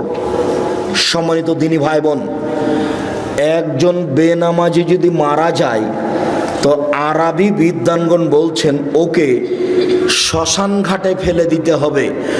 হিন্দু মারা গেলে যেখানে ফেলতে হয় সেখানে ফেলে দিতে হবে, মুসলমানের কবরস্থানে কবর দেওয়া যাবে না। এই কথা বর্তমানে আরবি বিদ্বানগণ বলছেন। অতএব কেউ যদি সালাত আদায় না করে তাহলে তারা কাফের। আমরা বলছি তারা বড় পাপী। একটু কেউ যদি সালাত আদায় করে রাসূলের পদ্ধতি না করে তাহলে সে কেমন? কেউ যদি সালাত আদায় করে রাসূলের পদ্ধতিতে না করে তাহলে ফাওয়াইলুল লিল মুসাল্লিন আল্লাযীনা আন সালাতিহিম সাহুন। যারা সালাত আদায়ের ব্যাপারে অমনোযোগী, ঠিক মতো সালাত আদায় করে না, তারা ওয়াইল নামক জাহান্নামে যাবে। রাসূল সাল্লাল্লাহু আলাইহি সাল্লাম বলেন, যারা ঠিক মতো নিয়ম মতো সালাত আদায় করে না তারা ফেরাউনের সাথে থাকবে। পৃথিবীতে সবচেয়ে বড় বদ মানুষ ফেরাউন। অনেকে আল্লাহ বলে দাবি করেছে। Charles Darwin, Hume, Hegel, Haeckel, Lenin, Karl Marx, Engels, Abraha, Abu Jahal, Abu Lahab, দাকেনুস, ডিকেটিস, সক্রেটিস, নমরুদ, ফেরাউন, সাদ্দাদ, কারুন, অনেকে আল্লাহ বলে দাবি করেছে, তবে ফেরাউনের মতো নোংরা দাবি কেউ করেনি। মিশর জাদুঘরে ঢুকে বারবার বলছি, মোহাম্মদ ফেরাউনের লাশ কোথায় সেখানে চলো। 150 পাউন্ড দিয়ে টিকিট করে ভিতরে ঢুকেছি ফেরাউনকে দেখার জন্য। দীর্ঘ সময় কাটার পরে ফেরাউন কোথায় আছে খুঁজে পাওয়া যায় না। জিজ্ঞাসা করো, জিজ্ঞাসাতে বোঝা গেল আরো 300 পাউন্ডের টিকিট করে ঢুকতে হবে, সেটা এইদিকে। তো টিকিট করার পরে ভিতরে গেলাম, দেখি 12 জন লাশ, প্রায় সবাই একই, 19-20 বোঝা যায় না। একটা লাশের পাশে লেখা আছে আল ফারার আসলি, এ হচ্ছে আসল ফেরাউন। যদিও আমি খুব একটা নিশ্চিত বিশ্বাসী নই, কেননা যেখানে ফেরাউন ডুবে গেছে বলে তারা সাইনবোর্ডে লিখে রেখেছে। আমি বক্তব্যে যখন বলেছি জায়গাটা না দেখার আগে, তখন আমার কাছে একটা অস্পষ্ট ছিল। আমি বলেছি কাল আসহাব মুসা ইন্দাল্লাহ মুদরাকুন, মুসার সঙ্গী সাথী বললেন আমরা বন্দী, ফেরাউন আমাদেরকে ধরে নিয়েছে। কেন? ডানে ফেরাউন, বামে ফেরাউন, পিছনে ফেরাউন, সামনে সাগর। মুসা আলাইহিস সালাম দৌড়িয়ে পালাচ্ছিলেন, পালাতে পালাতে সামনে সাগর পড়েছে। তো এখন ডান দিকে বাম দিকে পিছন দিকে ফেরাউন আছে, সামনে সাগর, বাঁচার কোনো পথ নেই। তাই সাহাবীগণ বলছেন আমরা আটকা পড়েছি। তখন মুসা আলাইহিস সালাম বলছেন কাল্লা, কখনো নহে, অসম্ভব হতে পারে না, মুসা আমাকে ধরতে পারো না। বলো কি তুমি? ইন্না মায়া রাব্বি, আমার সাথে আমার প্রতিপালক রয়েছেন, সেদিনই তিনি আমাকে পথ দেখাবেন। তোমরা বলো কি ফেরাউন আমাকে ধরে নিবে? মানে কাল্লা, কখনো নহে, অসম্ভব, এটা হতে পারে না, ফেরাউন আমাকে ধরতে পারে না। কেন? ইন্না মায়া রাব্বি, আমার সাথে আমার প্রতিপালক রয়েছে, সেদিনই তিনি আমাকে পথ দেখাবেন। মুসা নিজেও জানেন না পথ কি হতে পারে, কোনো পথই নাই। পথ কি আছে? কোনো পথই নাই। সামনে কুলজুম সাগর, যার শুরু শেষ বোঝা যায় না। কিসের বলছেন যে অসম্ভব হতে পারে না আমাকে ফেরাউন ধরতে পারেন? এটা তার ঈমান, এটা তার ঈমান, তার ঈমান বলছে ফেরাউন আমাকে ধরতে পারেন, এটা অসম্ভব। তা আমার একটু বুঝতে বাকি ছিল। আমি আয়াতের উপরে বলেছি, সেই জায়গাটা যদি ঠিক হয়, তো এখন দেখা যাচ্ছে যে কুলজুম সাগরের পাশ দিয়ে দৌড়াচ্ছেন আর পিছনে পিছনে ফেরাউন আসছে। এবার হঠাৎ করে সাগরের পাশে পাহাড় হলো এরকম মুখের উপরে, এই পাহাড়ের উপরে উঠা যাবে না। তাহলে এখন ডান দিকে আছে সাগর, মুখের উপরে আছে পাহাড়, বাম দিকে আছে ফেরাউন, পিছন দিকে আছে ফেরাউন, মানে চলে এসেছে। আবার এখানেই ফেরাউনকে পাওয়া গেছে, সেখানে তার সাইনবোর্ডে লেখা আছে আল্লাহ আলাম। লাশ দেখে তেমন বোঝা যায় না, তবে মাথার পিছনের দিকের চুলটা মনে হচ্ছে যে পেকে সাদা হয়েছে, এখনো চুল আছে। অন্যান্য লাশের তেমনটা বোঝা যায় না। আর হাতগুলি দেখে মনে হচ্ছে যে কুষ্ঠরোগ সাদা সাদা ভাব। অন্য হাতগুলি সব কালো হয়ে আছে, মমি দিয়ে কালো করা আছে। 12টা লাশ একসাথে আছে, 3টা মহিলা আর 9টা হলো পুরুষ। মিশর জাদুঘরে। সম্মানিত দিনী ভাই বোন, সবচেয়ে বদ মানুষ ফেরাউন। পৃথিবীর ইতিহাসে ফেরাউন যত বড় বদ, এত বড় বদ পৃথিবীর ইতিহাসে কেউ নেই। ফেরাউনই বলেছিল আনা রব্বুকুম আলা, আমি হচ্ছি তোমাদের সবচেয়ে বড় প্রতিপালক আল্লাহ। ফেরাউনই বলেছিল মা লিম তালকুম মিন ইলাহিন গায়রি, মূসা আমি ব্যতীত আর কোনো মাবুদ আছে কথা আমি জানি না। ফেরাউনই বলেছিল লাইলিত তাখাস্তা ইলাহান গায়রি লা জালান্নাকা মিনাল মাসজুনিন, মূসা যদি আমাকে বাদ দিয়ে আরো কাউকে আল্লাহ বলে দাবি করো, আমি ফেরাউন তোমাকে জেলখানায় বন্দি করে দেব। ফেরাউনের ভাষা অনেক কঠিন। তোক বের হবে আলী, তারা বেশি বেশি সালাত আদায় করবে, বেশি বেশি সিয়াম পালন করবে, বেশি বেশি তাসবিহ তাহলিল জিকির আজকার করবে। তোমাদের ইবাদত তাদের কাছে কিছুই নয়। আলী শোনো, ইন্নাহুম তাজুদুনা, তোমরা যদি তাদের পাও ফাকতুলহুম, তাদের কুরবানি করো। ওয়াইনাম লাযরামান কাতালাহুম, যারা তাদের হত্যা করতে পারবে তারাই সবচেয়ে বেশি নেকি পাবে। ওরা সবচেয়ে বেশি বড় নামাজি, তারা বেশি বড় রোজাদার, তারা তাসবিহ গণনা করে বেশি, মেশিনে তাসবিহ গণনা করে, মেশিনে তাসবিহ। এই ছেলে, কিসে তাসবিহ গণনা করতে হবে? আঙ্গুলে। কেন? আঙ্গুল বিচার মাঠে সাক্ষী দিবে, কথা বলবে। মুরব্বী আব্দুর রাজ্জাক, শোনো বাবা, আমি মুরব্বী মানুষ, আমার বয়স 80, আমি যদি আঙ্গুলে তাসবিহ গণনা করি খালি আমার ভুল হয়, তো আমি কি তাসবিহ দানায় তাসবিহ গণনা করতে পারি? না। মরা পর্যন্ত যদি একদিনও ঠিক না হয় তবু নেকি পাবেন। কেন? আঙ্গুলে তাসবিহ গণনা করা কার নির্দেশ? মুহাম্মদ সাল্লাল্লাহু আলাইহি সাল্লামের। আমি ঠিক করলাম কি ভুল করলাম আমি তার নিজে থেকে করিনি। তাসবিহ দানায় তাসবিহ গণনা করলে তাসবিহ কথা বলবে না, মেশিন কথা বলবে না। রাসূলকে অপমান করে জান্নাত কেনার চেষ্টা করিয়েন না। সম্মানিত দিনী ভাই বোন, আমি বলিনি যে আপনি, তবে আল্লাহ রাসূল বলেছেন এক শ্রেণীর নামাজিকে তোমরা হত্যা করো। হাদিস বুখারী মুসলিম। এই হাদিস বুখারীতে 18 বার এসেছে। এই হাদিস বুখারীতে কতবার এসেছে? 18 বার এসেছে। শুধু তাই বলেনি, তাদের বলেছেন তোমরা হত্যা করো, আদ সামুদের মতো হত্যা করার মতো করে, একেবারে মায়েরা একাকার করে দাও। আরে আমি নামাজ পড়লাম তারপরে অবস্থা, তাহলে বোঝা যাচ্ছে যে নামাজ রাসূলের না হলে কবুল হবে না। তাহলে একটু দেখি কিভাবে।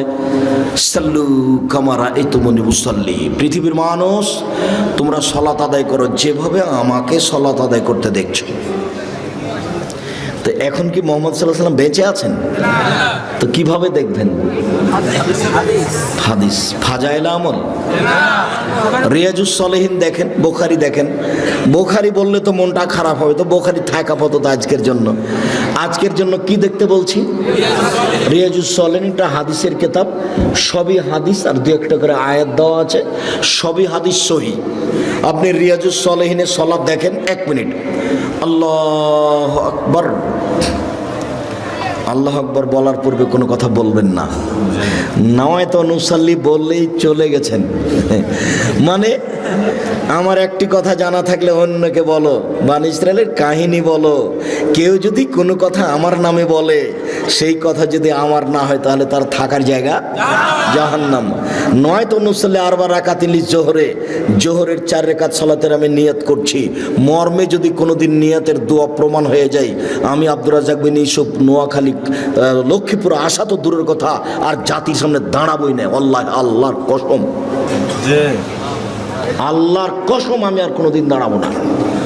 যদি নাওয়াইতু নুসাল্লি আরবা রাকাতিল জোহরে, জোহরের 4 রাকাত নিয়ত করছি সলাতের, এটা যদি প্রমাণ হয়ে যায়। তো নিয়ত কি আব্দুর রাজ্জাক সাহেব? মনের পরিকল্পনা। ওই যে আজান হয়েছে, এখন অজু করতে যাচ্ছেন, বলেন তো কিসের অজু করতে যাবেন? সলাতের, জোহরের সলাতের। এটার নাম নিয়ত। যেটা অন্তরে জাগে, যেটা ভাবেন, সেটার নাম নিয়ত। নিয়ত মুখে নয়। আমার একটি কথা জানা থাকলে অন্যকে বলো, বনী ইসরাইলের কাহিনী বলো। কেউ যদি কোনো কথা আমার নামে বলে, সেই কথা যদি আমার না হয় তাহলে তার থাকার জায়গা জাহান্নাম।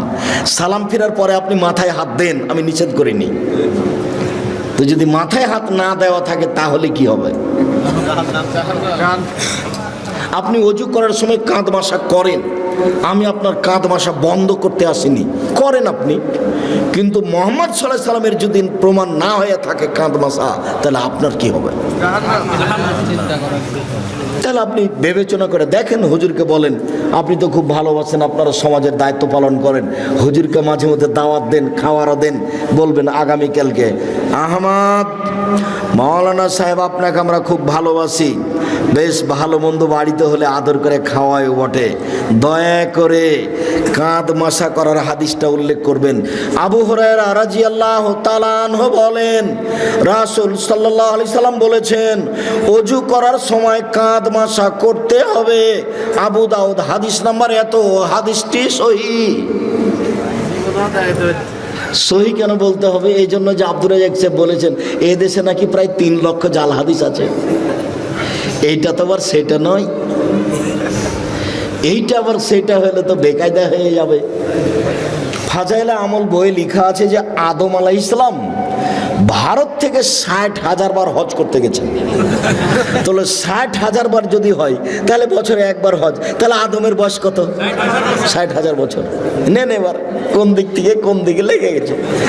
হুজুর একবারই বেখাপ্পা কথা বলেছেন, একইবারই যে মানায় না। আমার এক চাচাতো ভাই বরিশাল থেকে এক মুফাসসির গেছেন তাফসীর করতে। তো তাফসীর শুনে এসে আমাকে বলছে যে তোরা ওইসব তাফসীর জানিস না। আচ্ছা কি তাফসীর একটু বলেন, তোরা ওগুলো জানিসই না, কিছু তো বলবেন, সেটা কি তোরা জানিস না? তাই আচ্ছা বলেন শুনি। তো বলছে শোনো, আদম আলাইহিস সালাম ঘুম থেকে উঠে দেখছেন পাশে একজন সুন্দরী মহিলা, তো হাত বাড়ালছেন। তখন ফেরেশতা বলছেন থামেন। তো আদম আলাইহিস সালাম বলছেন কেন? বলে মোহর দিতে হবে। মোহর কি? বলে মুহাম্মদ সাল্লাল্লাহু আলাইহি সাল্লামের উপরে 1000 বার দরুদ পড়ে দিতে হবে। কোরআন মাজিদে সূরা বাকারাতে আল্লাহ বলেছেন যে আমি আদমকে সব কিছু শিখিয়ে দিয়েছি, সব কিছু। তো বউকে কিভাবে হালাল করতে হবে সেটাই তিনি জানলেন না?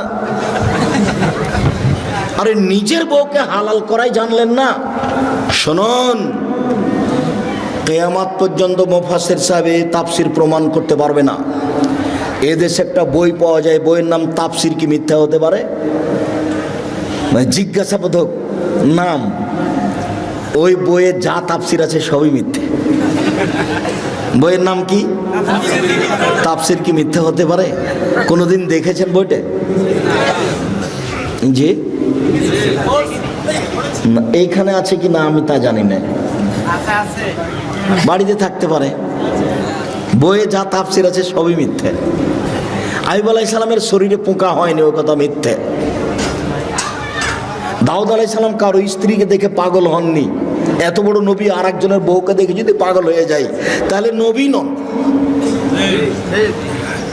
এটা কোনো কথা হলো নাকি? আইয়ুব আলাইহিস সালামের স্ত্রী, একজন নবী মানুষের স্ত্রী আরেকজনের সাথে জিনা করে ধরা পড়ে যাবে? এত বড় আল্লাহর কাজ ঠেকানোর প্রয়োজন হয়ে গেছে? শুনুন, আল্লাহু আকবার বলে সালাত আরম্ভ করবেন। সুন্দর করে ওযু করে নেন। পেশাব পায়খানার প্রয়োজন থাকলে সেরে আসেন। পানি দিয়ে পবিত্রতা অর্জন করবেন। পানি না থাকলে ঢেল টিস্যু পেপার। আগে ঢেল টিস্যু পেপার, পরে পানি, এই কথা মিথ্যে। আপনার টয়লেটে দেখছি খালি টিস্যু পেপারের বালতি। আগে ঢেল টিস্যু পেপার, পরে পানি, এই কথা মিথ্যে। ঢেল টিস্যু পেপার নিয়ে 40 কদম হাঁটতে হবে, এটা নোংরামি। পায়ের উপরে পা উঠিয়ে খক খক করা বেহায়াই। আপনি মনে কষ্ট নেন না, আপনি আমার দিনী ভাই। আপনি পবিত্রতা অর্জন করছেন এভাবে। আপনার বউকে 40 কদম হাঁটান দেখি। আপনার বউ ঢেল নিয়ে হাঁটুক দেখি। তো আপনার বউ যদি ঢেল নিয়ে 40 কদম হাঁটে আর পায়ের উপরে পা উঠায়, তাহলে আপনাকে দেখতে কেমন লাগবে? তাহলে আপনাকে, মহিলাটাকে দেখতে যেমন যেমন লাগবে, মহিলাটা আপনাকে দেখতে তেমন তেমন লাগে। এরকম কাজ ধর্ম হতে পারে না। আপনাকে আরো বলছি, 40 কদম পরে আপনি টিস্যু ফেলেন, মনে হবে পেশাব আসলো। 40 কদম নয়, 40 দিন পরে যদি ফেলেন তবুও মনে হবে। কেন? এটা আপনার ধারণা হয়ে গেছে। সহজ পথ। পেশাব হয়ে গেছে, পানি দিয়ে পবিত্রতা অর্জন করেন, হাতটা মেজে নেন। এখন যদি মনে হয় যে এক ফোঁটা পেশাব আসলো, তাহলে ওযু করার সময় একটু পানি এনে লজ্জাস্থানে সামনাসামনি এভাবে ছিটিয়ে দেবেন। বুঝাতে পারিনি? বাস, পবিত্রতা শেষ।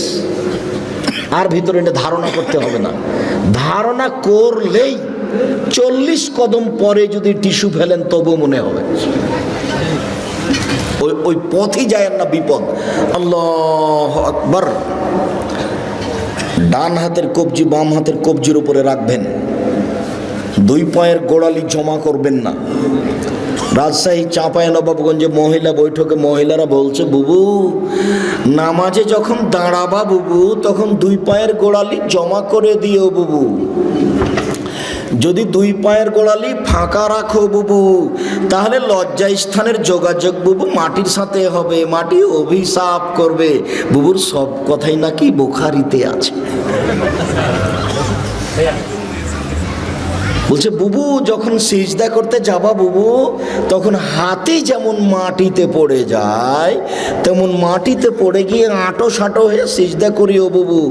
বুককে যদি উরু থেকে পৃথক রাখো বুবু, তাহলে স্তন ঝুলন্ত থাকবে বুবু, পর্দার ব্যাঘাত ঘটবে। বুবুর সব কথাই নাকি বুখারীতে আছে। বলে হিসাব, বুবু ব্লাউজ গায়ে দিয়ে আছে, শাড়ি পরে আছে, শাড়ির ওপরে চাদর আছে। বুবু ঘরে পড়ে ঘরে বসে সলাত আদায় করছে, ঘরের মধ্যে সলাত আদায় করছে। পর্দার ব্যাঘাতের কোনো প্রশ্ন আসে না। মুহাম্মদ সাল্লাল্লাহু আলাইহি ওয়াসাল্লাম যেভাবে সলাত আদায় করতে বলেছেন, পুরুষ নারীকে এভাবেই সলাত আদায় করতে হবে। এটাই চূড়ান্ত হিসাব। পৃথিবীর কোনো মানুষের সলাত আদায়ের জন্য ব্যতিক্রম কোনো প্রমাণ হবে না। সহিহ হাদিস দ্বারা প্রমাণ পেশ করতে হবে, অন্যথায় যা করেছি ভুল হয়েছে। এখন যা দেখছি বাস্তব সেটাই করতে হবে। আল্লাহু আকবার।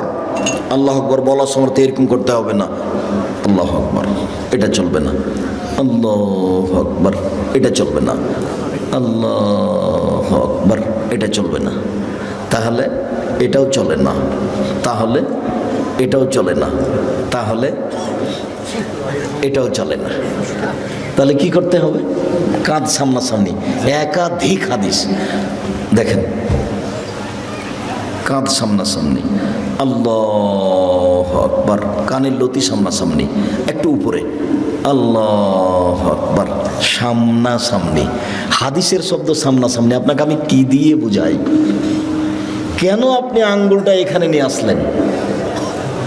কেন আপনি এরকম করতে গেলেন?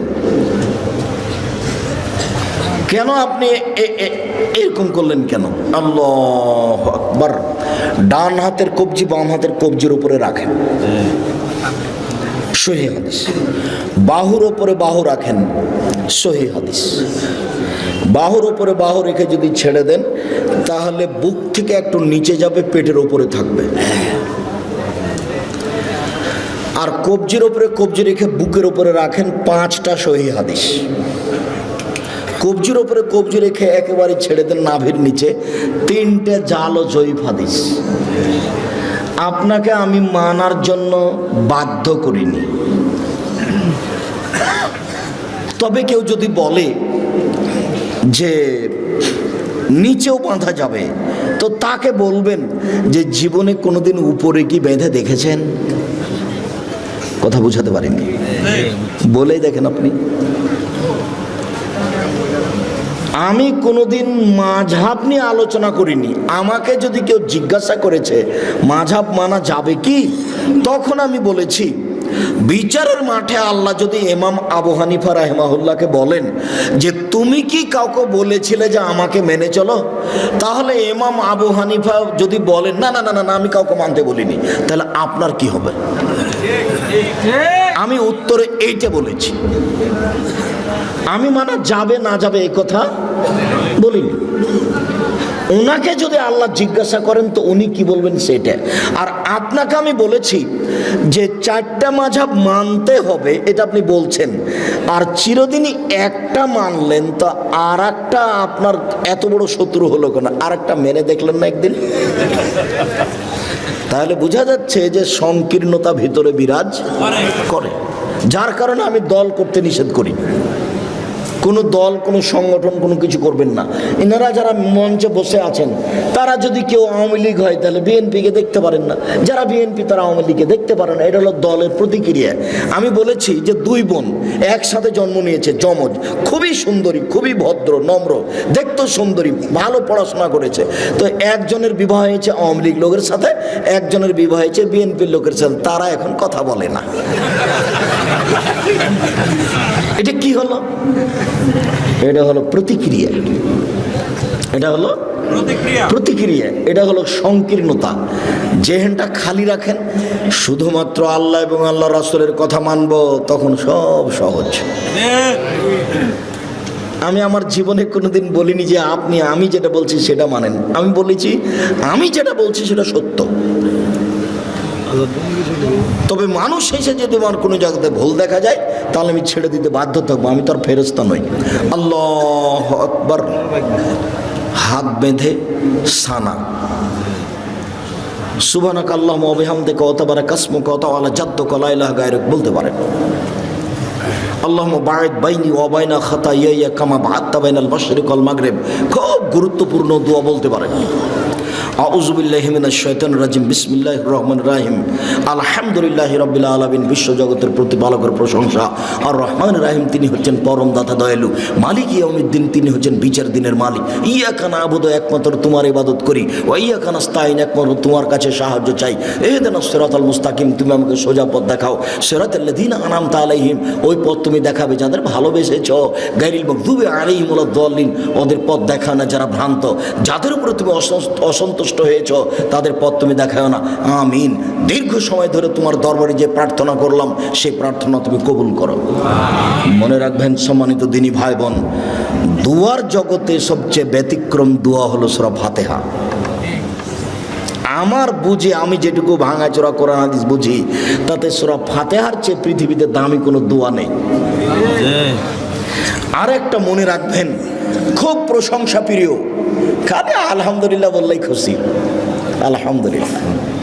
ওই জন্য আল্লাহ রাসূল বলছেন আফজালু দুআয়ে আলহামদুলিল্লাহ, সবচেয়ে উত্তম দোয়া কি? আলহামদুলিল্লাহ। আলহামদুলিল্লাহ বলার পরে বলছে আকাশ জমিন ভর্তি নেকি দিয়ে দিলাম। যা কত নেকি দিয়ে দিলাম আলহামদুলিল্লাহ। এই জন্য তাসবিতে দিয়ে দেওয়া হয়েছে আলহামদুলিল্লাহ আলহামদুলিল্লাহ আলহামদুলিল্লাহ, মানে খুবই খুশি। খুব প্রশংসা প্রিয়। আপনি খালি আলহামদুলিল্লাহ বলেন, খুব খুশি। সুবহানাল্লাহি ওয়া বিহামদিহি বলেন, খুব খুশি। সুবহান রাব্বিল আযীম বলেন, একবারে খুশিতে আটখান। সুবহান রাব্বিল আলা বলেন, খুব খুশি, মানে আপনি তার খুব পবিত্রতা বর্ণনা করেছেন। প্রশংসা করে কিছু চাইলে দিয়ে দিবেন, নাও কি দিবেন, নাও, আমি খুশি হয়ে গেছি। প্রশংসা করে শুরু করেছেন, এক সমস্ত প্রশংসা তোমার, আর রহমান রাহিম পরম দাতা দয়ালু তুমি, মালিকে ইয়াউমিদ্দিন বিচার দিনের মালিক তুমি, ইয়াকা না'বুদু একমাত্র তোমারই ইবাদত করি, ওয়া ইয়াকা নাস্তাইন একমাত্র তোমার নিকটে সাহায্য চাই, ইহদিনাস সিরাতাল মুস্তাকিম তুমি আমাকে সোজা পথ দেখাও। ওরা বলে আমাকে এই পথের, ওরা আমাকে এই পথে ডাকে, ওরা আমাকে এই পথে ডাকে, আমি কোন পথে যাই? তুমি আমার একটা কথা শোনো, তুমি আমাকে সোজা পথ দেখাও। যার কারণে এই সূরাটার শেষে আমিন আছে, বিসমিল্লাহ বলে আরেকটা সূরা, আল্লাহু আকবার বলে হাত ছেড়ে দিয়ে রুকুতে যাবেন। হাত দুটি রডের মতো সোজা থাকবে, আঙ্গুলগুলি খোলা খোলা থাকবে, মাথা উঁচুও থাকবে না, মাথা নিচুও থাকবে না, পিঠটা এরকম উঁচু থাকবে না, সোজা থাকবে। দোয়া পড়েন, সামি আল্লাহু লিমান হামিদা, হাত ওই পর্যন্ত উঠাবেন, দাঁড়িয়ে থাকবেন, যাবেন না সিজদায়, একবারে সোজা দাঁড়িয়ে থাকবেন। সব হাতের জোড়ের সব জোড়গুলিকে স্ব স্থানে যেতে হবে। রুকু থেকে উঠে যদি সিজদায় চলে যান, এ ইবাদত, এ নামাজ কবুল হবে না। দাঁড়িয়ে থেকে যান, দোয়া পড়তে থাকেন, দোয়া শেষ হয়ে গেলে সিজদায় চলেন। আমরা শেষের দিকে চলে এসেছি, সিজদায় চলেন। 7 হাড়ের উপরে সিজদা করতে হবে। নাক কপাল 1, 2 হাত 3, 2 হাঁটু 5, 2 পায়ের বৃদ্ধাঙ্গুল 7। সিজদায় হাত পা চুলকাবেন না। সিজদায় গিয়ে যদি গাও চুলকান, তাহলে এখন মাটিতে আছে 6টে। বুঝতে পারলেন না? তাহলে আদে সমন্বয় হয়েছে, সলাৎ কবুল হবে না। সিজদায় গিয়ে যদি একটা পা উঠে আর একটা পা চুলকান, তাহলে এখন মাটিতে কয়টা আছে? 6টে। অথচ সিজদার সময় মাটিতে কয়টা থাকবে? 7টা। নাক আগে না কপাল আগে, এই কথা নয়, দুটাই মাটিতে লেগে থাকবে, এটা কথা। নাক কপাল 1, 2 হাত 3, 2 হাঁটু 5, 2 পায়ের বৃদ্ধাঙ্গুল 7। হাত দুটির আঙ্গুল জমা জমা করে কানের পাশে রাখবেন, কোনোইকে এভাবে উঠে রাখবেন। পেটের নিচ দিয়ে যেন ছাগলের বাচ্চা পার হতে পারে, সহিহ হাদিস। নারী পুরুষ সবারই একই হুকুম, কোনো পার্থক্য নেই। সিজদা থেকে উঠে দোয়া পড়েন, আবার সিজদায় যান, উঠে আসেন, এ হলে 1 রেকাত, আরও 1 রেকাত, এ হলো 2 রেকাত। আত্তাহিয়াতের বৈঠক হলে পায়ের পাতার উপরে বসবেন। আর যদি সালামের বৈঠক হয়, তাহলে বাম পাকে ডান দিকে বের করে দিবেন, নিতম্বের উপরে বসবেন, ডান পাটা খাড়ো হয়ে থাকবে, বাম হাতের আঙ্গুল জমা জমা করে হাঁটুর উপরে রাখবেন, ডান হাতের আঙ্গুলের কনিষ্ঠ আঙ্গুল এবং তার পরেরটা জমা করবেন। করেন তো দেখি। বৃদ্ধাঙ্গুলের পরের আঙ্গুলের নখের উপরে পেটটা রাখেন, অবিরাম নড়বে আত্তাহিয়াত হয়ে গেলে সালাম পর্যন্ত। একবার উঠানোর পৃথিবীতে ভুয়া হাদিসও নেই, এটা এমনিতেই চলছে। অবিরাম নড়বে, যতবার নড়বে ততবার শয়তানকে আঘাত করা। আত্তাহিয়াত, দরুদ, দুআয়ে মাসুরা। তারপরে আমার একটা পরামর্শ, সেটা কি বলেন তো? রব্বির হামহুমা কামা রাব্বায়ানি সাগীরা। বাপ মায়ের জন্য দোয়া করা, জাযাকাল্লাহ খায়ের, মনে আছে, ভুলবেন না সহজে। রব্বির হামহুমা কামা রাব্বায়ানি সাগীরা। হে আল্লাহ, তুমি আমার প্রতিপালককে দেখো, তুমি আমার বাপ মাকে দেখো, বাল্য অবস্থায় আমাকে যেভাবে দেখেছিল। এই দোয়াটা যেন না ভুলি, তার জন্য কি পরামর্শ আছে? 2 রেকাত সলাত। 2 রেকাত সলাত আদায় করে আল্লাহকে বলবেন যে একমাত্র দোয়াটা মনে রাখার জন্য আমি এই 2 রেকাত সলাত আদায় করছি, তুমি আমাকে কবুল করো। আসসালামু আলাইকুম রহমতুল্লাহ, আসসালামু আলাইকুম রহমতুল্লাহ। এরপরে যা কিছু হবে তা জিকির। সম্মানিত দিনী ভাই বোন, জিকিরের সবচেয়ে গুরুত্বপূর্ণ জিকির হলো আয়াতুল কুরসি। সালাম ফেরার পরে যদি কেউ আয়াতুল কুরসি বলে তাহলে জান্নাতে চলেই গেছে, তো ঢোকেনি কেন? মরেনি এই জন্য। সম্মানিত দিনী ভাই বোন, আলোচনার শেষে এসে আপনাদের সাথে জরুরি কয়েকটি কথা। তার প্রথম কথা হচ্ছে, আমার মনে হয় এই পর্দাটা যখন আমি উঠেছিলাম তখনই খুলে ফেলতে হতো। পর্দার বাহিরে যারা আছে তারা বুঝতে পারে না যে আমাদের কথার কারণে তাদের অসুবিধা হচ্ছে নাকি, যার কারণে তারা নিয়মিত কথা বলার চেষ্টা করলো, যেটা আমরা পছন্দ করিনি। যা হোক, অনেক দূর থেকে আসার পরেও তারা আমাদের কথাকে মূল্যায়ন করার অনেকে প্রয়োজন মনে করলো না। এটা তাদের অযোগ্যতা, এটা তাদের বিদ্যা বুদ্ধি না থাকার প্রমাণ। কেননা আমরা খুব জোরালোভাবে পেশ করেছি, আমরা জাতির সামনে একটা বাক্য অগ্রহণীয় বলি না। কাজেই কেউ বুদ্ধিমান তারপরে আমাদের কথা শুনবে না, উপেক্ষা করে গল্প করবে, এমনটা হতে পারে না। কেউ কোনোদিন এরকম জায়গাতে টিকতে পারেনি, আজও টিকার কোনো পথ নেই। দ্বিতীয় জরুরি কথা আপনাদের সাথে এই, জামিয়া সালাফিয়া ডাঙ্গিপাড়া পবা রাজশাহী, জামিয়া সালাফিয়া রূপগঞ্জ নারায়ণগঞ্জ ঢাকা, জামিয়া সালাফিয়া 6 মাইল বাবুগঞ্জ বরিশাল, জামিয়া সালাফিয়া তেঘরা বিরল দিনাজপুর, জামিয়া সালাফিয়া সিলেট, জানি না চট্টগ্রামে কখন হবে, তবে নোয়াখালীতে পরিকল্পনা চলছে। লক্ষ্মীপুরের লোকেরা অনেকে দাবি রেখেছে, এখন আমি চূড়ান্ত হিসাব পেশ করিনি, অপেক্ষায় আছি। ভাবছিলাম নোয়াখালী মেন নোয়াখালীতে হোক, তাহলে সব জেলার জন্য সহজ হবে। শেষ পর্যন্ত যদি নাই হয় তাহলে লক্ষ্মীপুরে হিসাব থাকতে পারে। মর্মে সকল দিনী ভাই বোনকে আমি জামিয়া সালাফিয়ার জন্য আন্তরিকভাবে দোয়া করার জন্য অনুরোধ জানাচ্ছি। আমার মনে বড় স্বাদ, এদেশের মাটিতে আমি উন্নত মানের প্রতিষ্ঠান গড়ে উন্নত মানের বাংলা ইংরেজি আরবি শিক্ষাদানের মাধ্যমে অন্যায়ের বিরুদ্ধে লড়বো, মুখে কলমে মিডিয়ায় ইনশাআল্লাহ আমি লড়বো ইনশাআল্লাহ। সম্মানিত দিনী ভাই বোন, মর্মে আপনাদের সামনে জামিয়া সালাফের পক্ষ থেকে মুখে যেমন বলি তেমন একটা কলম পেশ করতে চাই আপনাদের সামনে। সেটা হলো মাসিক আলিতে পত্রিকা। তাতে আছে 10 জন মুফতি, তাতে আছে 10 জন গবেষক, তাতে আছে 14 জন কর্মচারী। ব্যয়বহুল খরচের পত্রিকা, মাসিক আলিতে পত্রিকা, 50টা প্রশ্নের উত্তর থাকে। সব দিনই ভাই বোনকে আজকে শুধু নয়, নিয়মিত একটা করে পত্রিকা সংগ্রহ করার জন্য অনুরোধ জানাচ্ছি। আর আবদুল্লাহর বই লেখা রিজিক, ব্যতিক্রম বই রিজিক, সম্ভবত দাম 77 টাকা।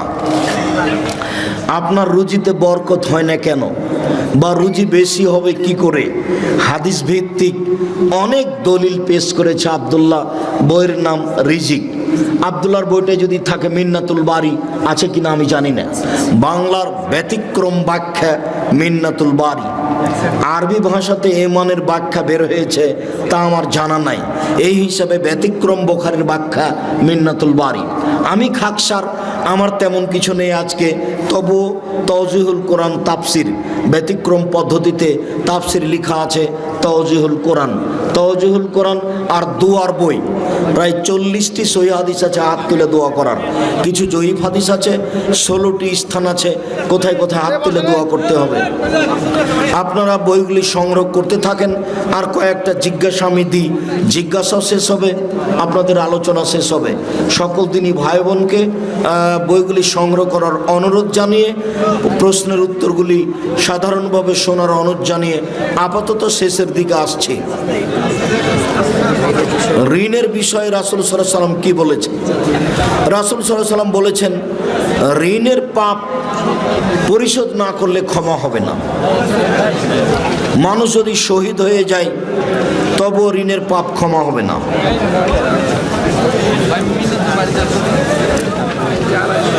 জুম্মার 2টা আজানের বিধান কি? 2 আজান বিদাত, 1 আজান সহিহ হাদিস, দুই আজান উসমান রাদিয়াল্লাহু তাআলা কি বেদাত করেছেন? না, উসমান রাদিয়াল্লাহু তাআলার ইজতিহাদ। যদি ইজতিহাদ প্রয়োজন হয় তাহলে মানতে হবে, প্রয়োজন না হলে এই ইজতিহাদ সেই কালে আব্দুল ইবনে উমর নাকচ করেছে। জাকির নায়েক সম্পর্কে কিছু বলুন। জাকির নায়েক বড় পণ্ডিত মানুষ, সঠিক আকীদার মানুষ। জাকির নায়েকের কথা গ্রহণীয়। দেখেন, দলিল সহ হলে অবশ্য গ্রহণ করবেন। মৃত ব্যক্তির জন্য কুলখানি, কোরআন খতম, 43 কি যায় জিনা কাবিরা গুনহা। মৃত ব্যক্তির জন্য কোরআন খতম করা যাবে না। মুখে দোয়া করতে হবে, অর্থের দান করতে হবে। রাসূলুল্লাহ সাল্লাল্লাহু আলাইহি সাল্লামকে রুহানি পিতা বলা যাবে কি? জি না। এগুলো হচ্ছে ধর্মের নামে বিকৃত কথা। মুহাম্মদ সাল্লাল্লাহু আলাইহি সাল্লাম কারো রুহানি, নগদ, বাকি কোনো পিতা নন। মুহাম্মদ সাল্লাল্লাহু আলাইহি সাল্লাম হচ্ছেন জনগণের রাসূল, নবী।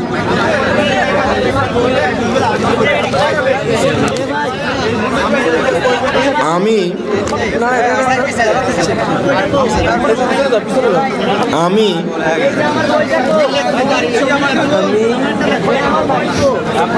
পাজালে আমল নামক কিতাবে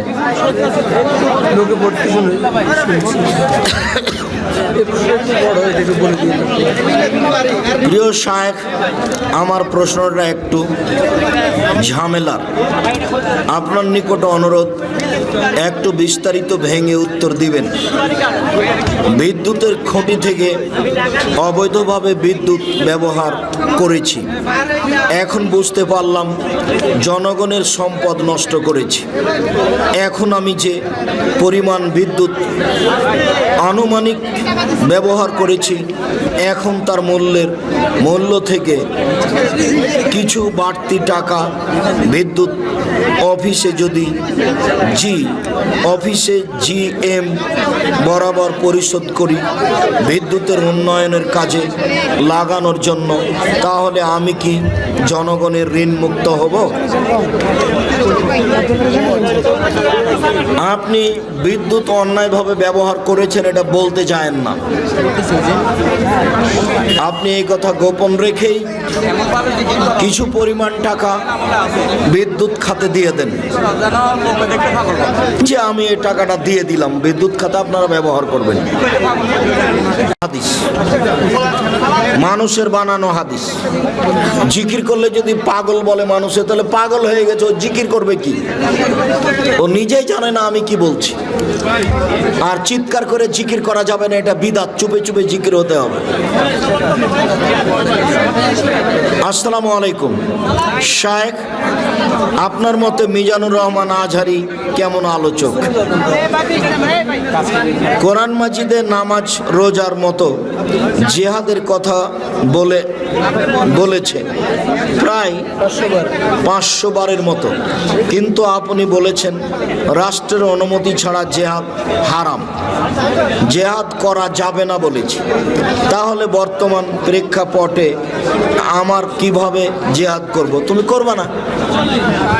তুমি রাতে রাতে মানুষ মেরে ফেলছে, সেই জঙ্গিদের সাথে যে জেহাদ দেখাচ্ছ।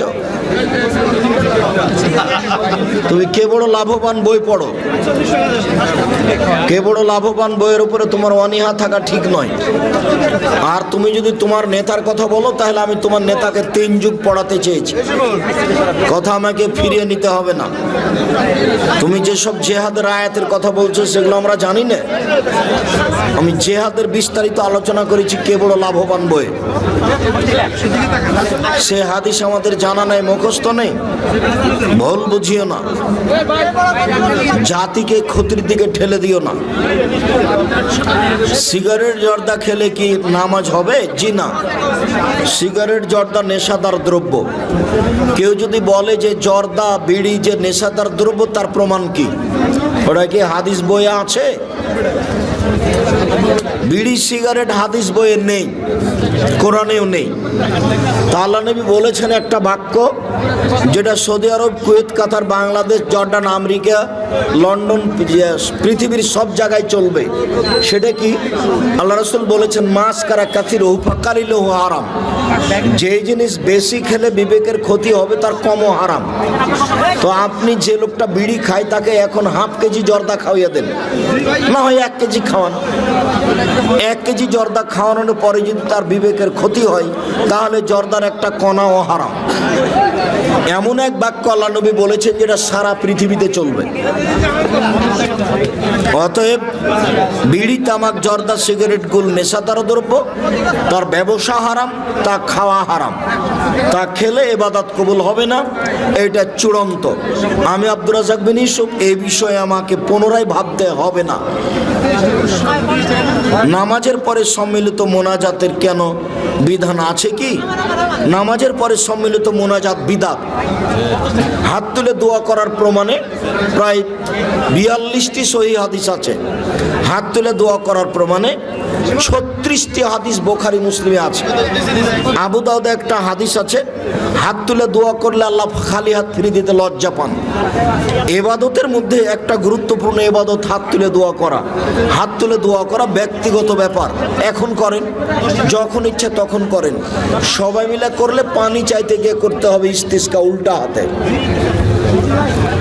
সেটা হলো সবাই মিলে, তাছাড়া একাই। ইসলামী বক্তাদের কেমন হওয়া উচিত? কোরআন হাদিস মুখস্থ করে বক্তব্য দিতে হবে। দাড়িতে কোনোদিন হাত লাগাতে পাবে না। বাড়িতে 100 পর্দা থাকবে। যেভাবে বলছে সেভাবে মেনে চলার চেষ্টা করবে। বলছে একরকম, করছে আর একরকম, এটা হবে না। জাতিকে ফাঁকি দিয়ে চলছে। সাতক্ষীরাতে গেলাম, এক বাড়িতে দাওয়াত নিতে গেছি। কিছুক্ষণ পরে একটা ছেলে আসলো ল্যাংটা হয়ে, বলছে এটা আমার ছেলে ল্যাংটা পীর। কিছুক্ষণ পরে একজন মহিলা আসলো বাড়ির ভিতরে, বলছে এটা আমার স্ত্রী, এটা আপনার ভাবি। তো বলছে তাহলে আপনি বক্তব্য দেন কিভাবে? সাতক্ষীরার রাজশাহীতে গিয়ে পর্দার বক্তব্য, এটা কিভাবে হয়? এই ছেলে, সরো এখান থেকে। তোমরা কথা বলতে যাচ্ছ কেন? মুখ বন্ধ করো।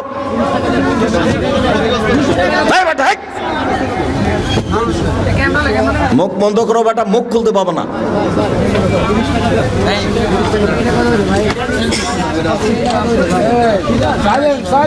এখনোই যাত্রায় হয় নাই, বাকি কিভাবে দিব? এখনোই যাত্রা হয় নাই,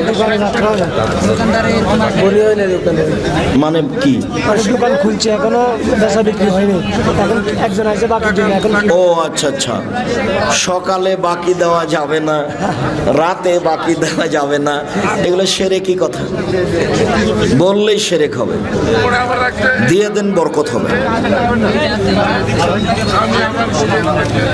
দিনকে বিভক্ত করে এমন বক্তব্য দেওয়ার ব্যাপারে বলুন। বক্তব্য দিয়ে যদি দিনের বিভক্তি হয় তাহলে সেই বক্তব্য দেওয়া যাবে না। আর কেউ যদি হক কথা শোনার পরে বলে মানা যাবে না, এটা তো আর কিছু করার নেই। তখন যদি বিভক্তি বলে তাহলে সেটা তার ভুল। ইল্লাল্লাহ জিকির কি জায়েজ? তাই কি আর হয়? ইল্লাল্লাহ, একমাত্র আল্লাহ, একমাত্র আল্লাহ, একমাত্র আল্লাহ, এটা কি হলো? আল্লাহ আল্লাহ, এটা কি হলো? কিছুই হলো না। লা ইলাহা, লা ইলাহা মানে কোনো আল্লাহ নাই, কোনো আল্লাহ নাই, এগুলো চলবে না। লা ইলাহা ইল্লাল্লাহ পূর্ণ হতে হবে জিকির।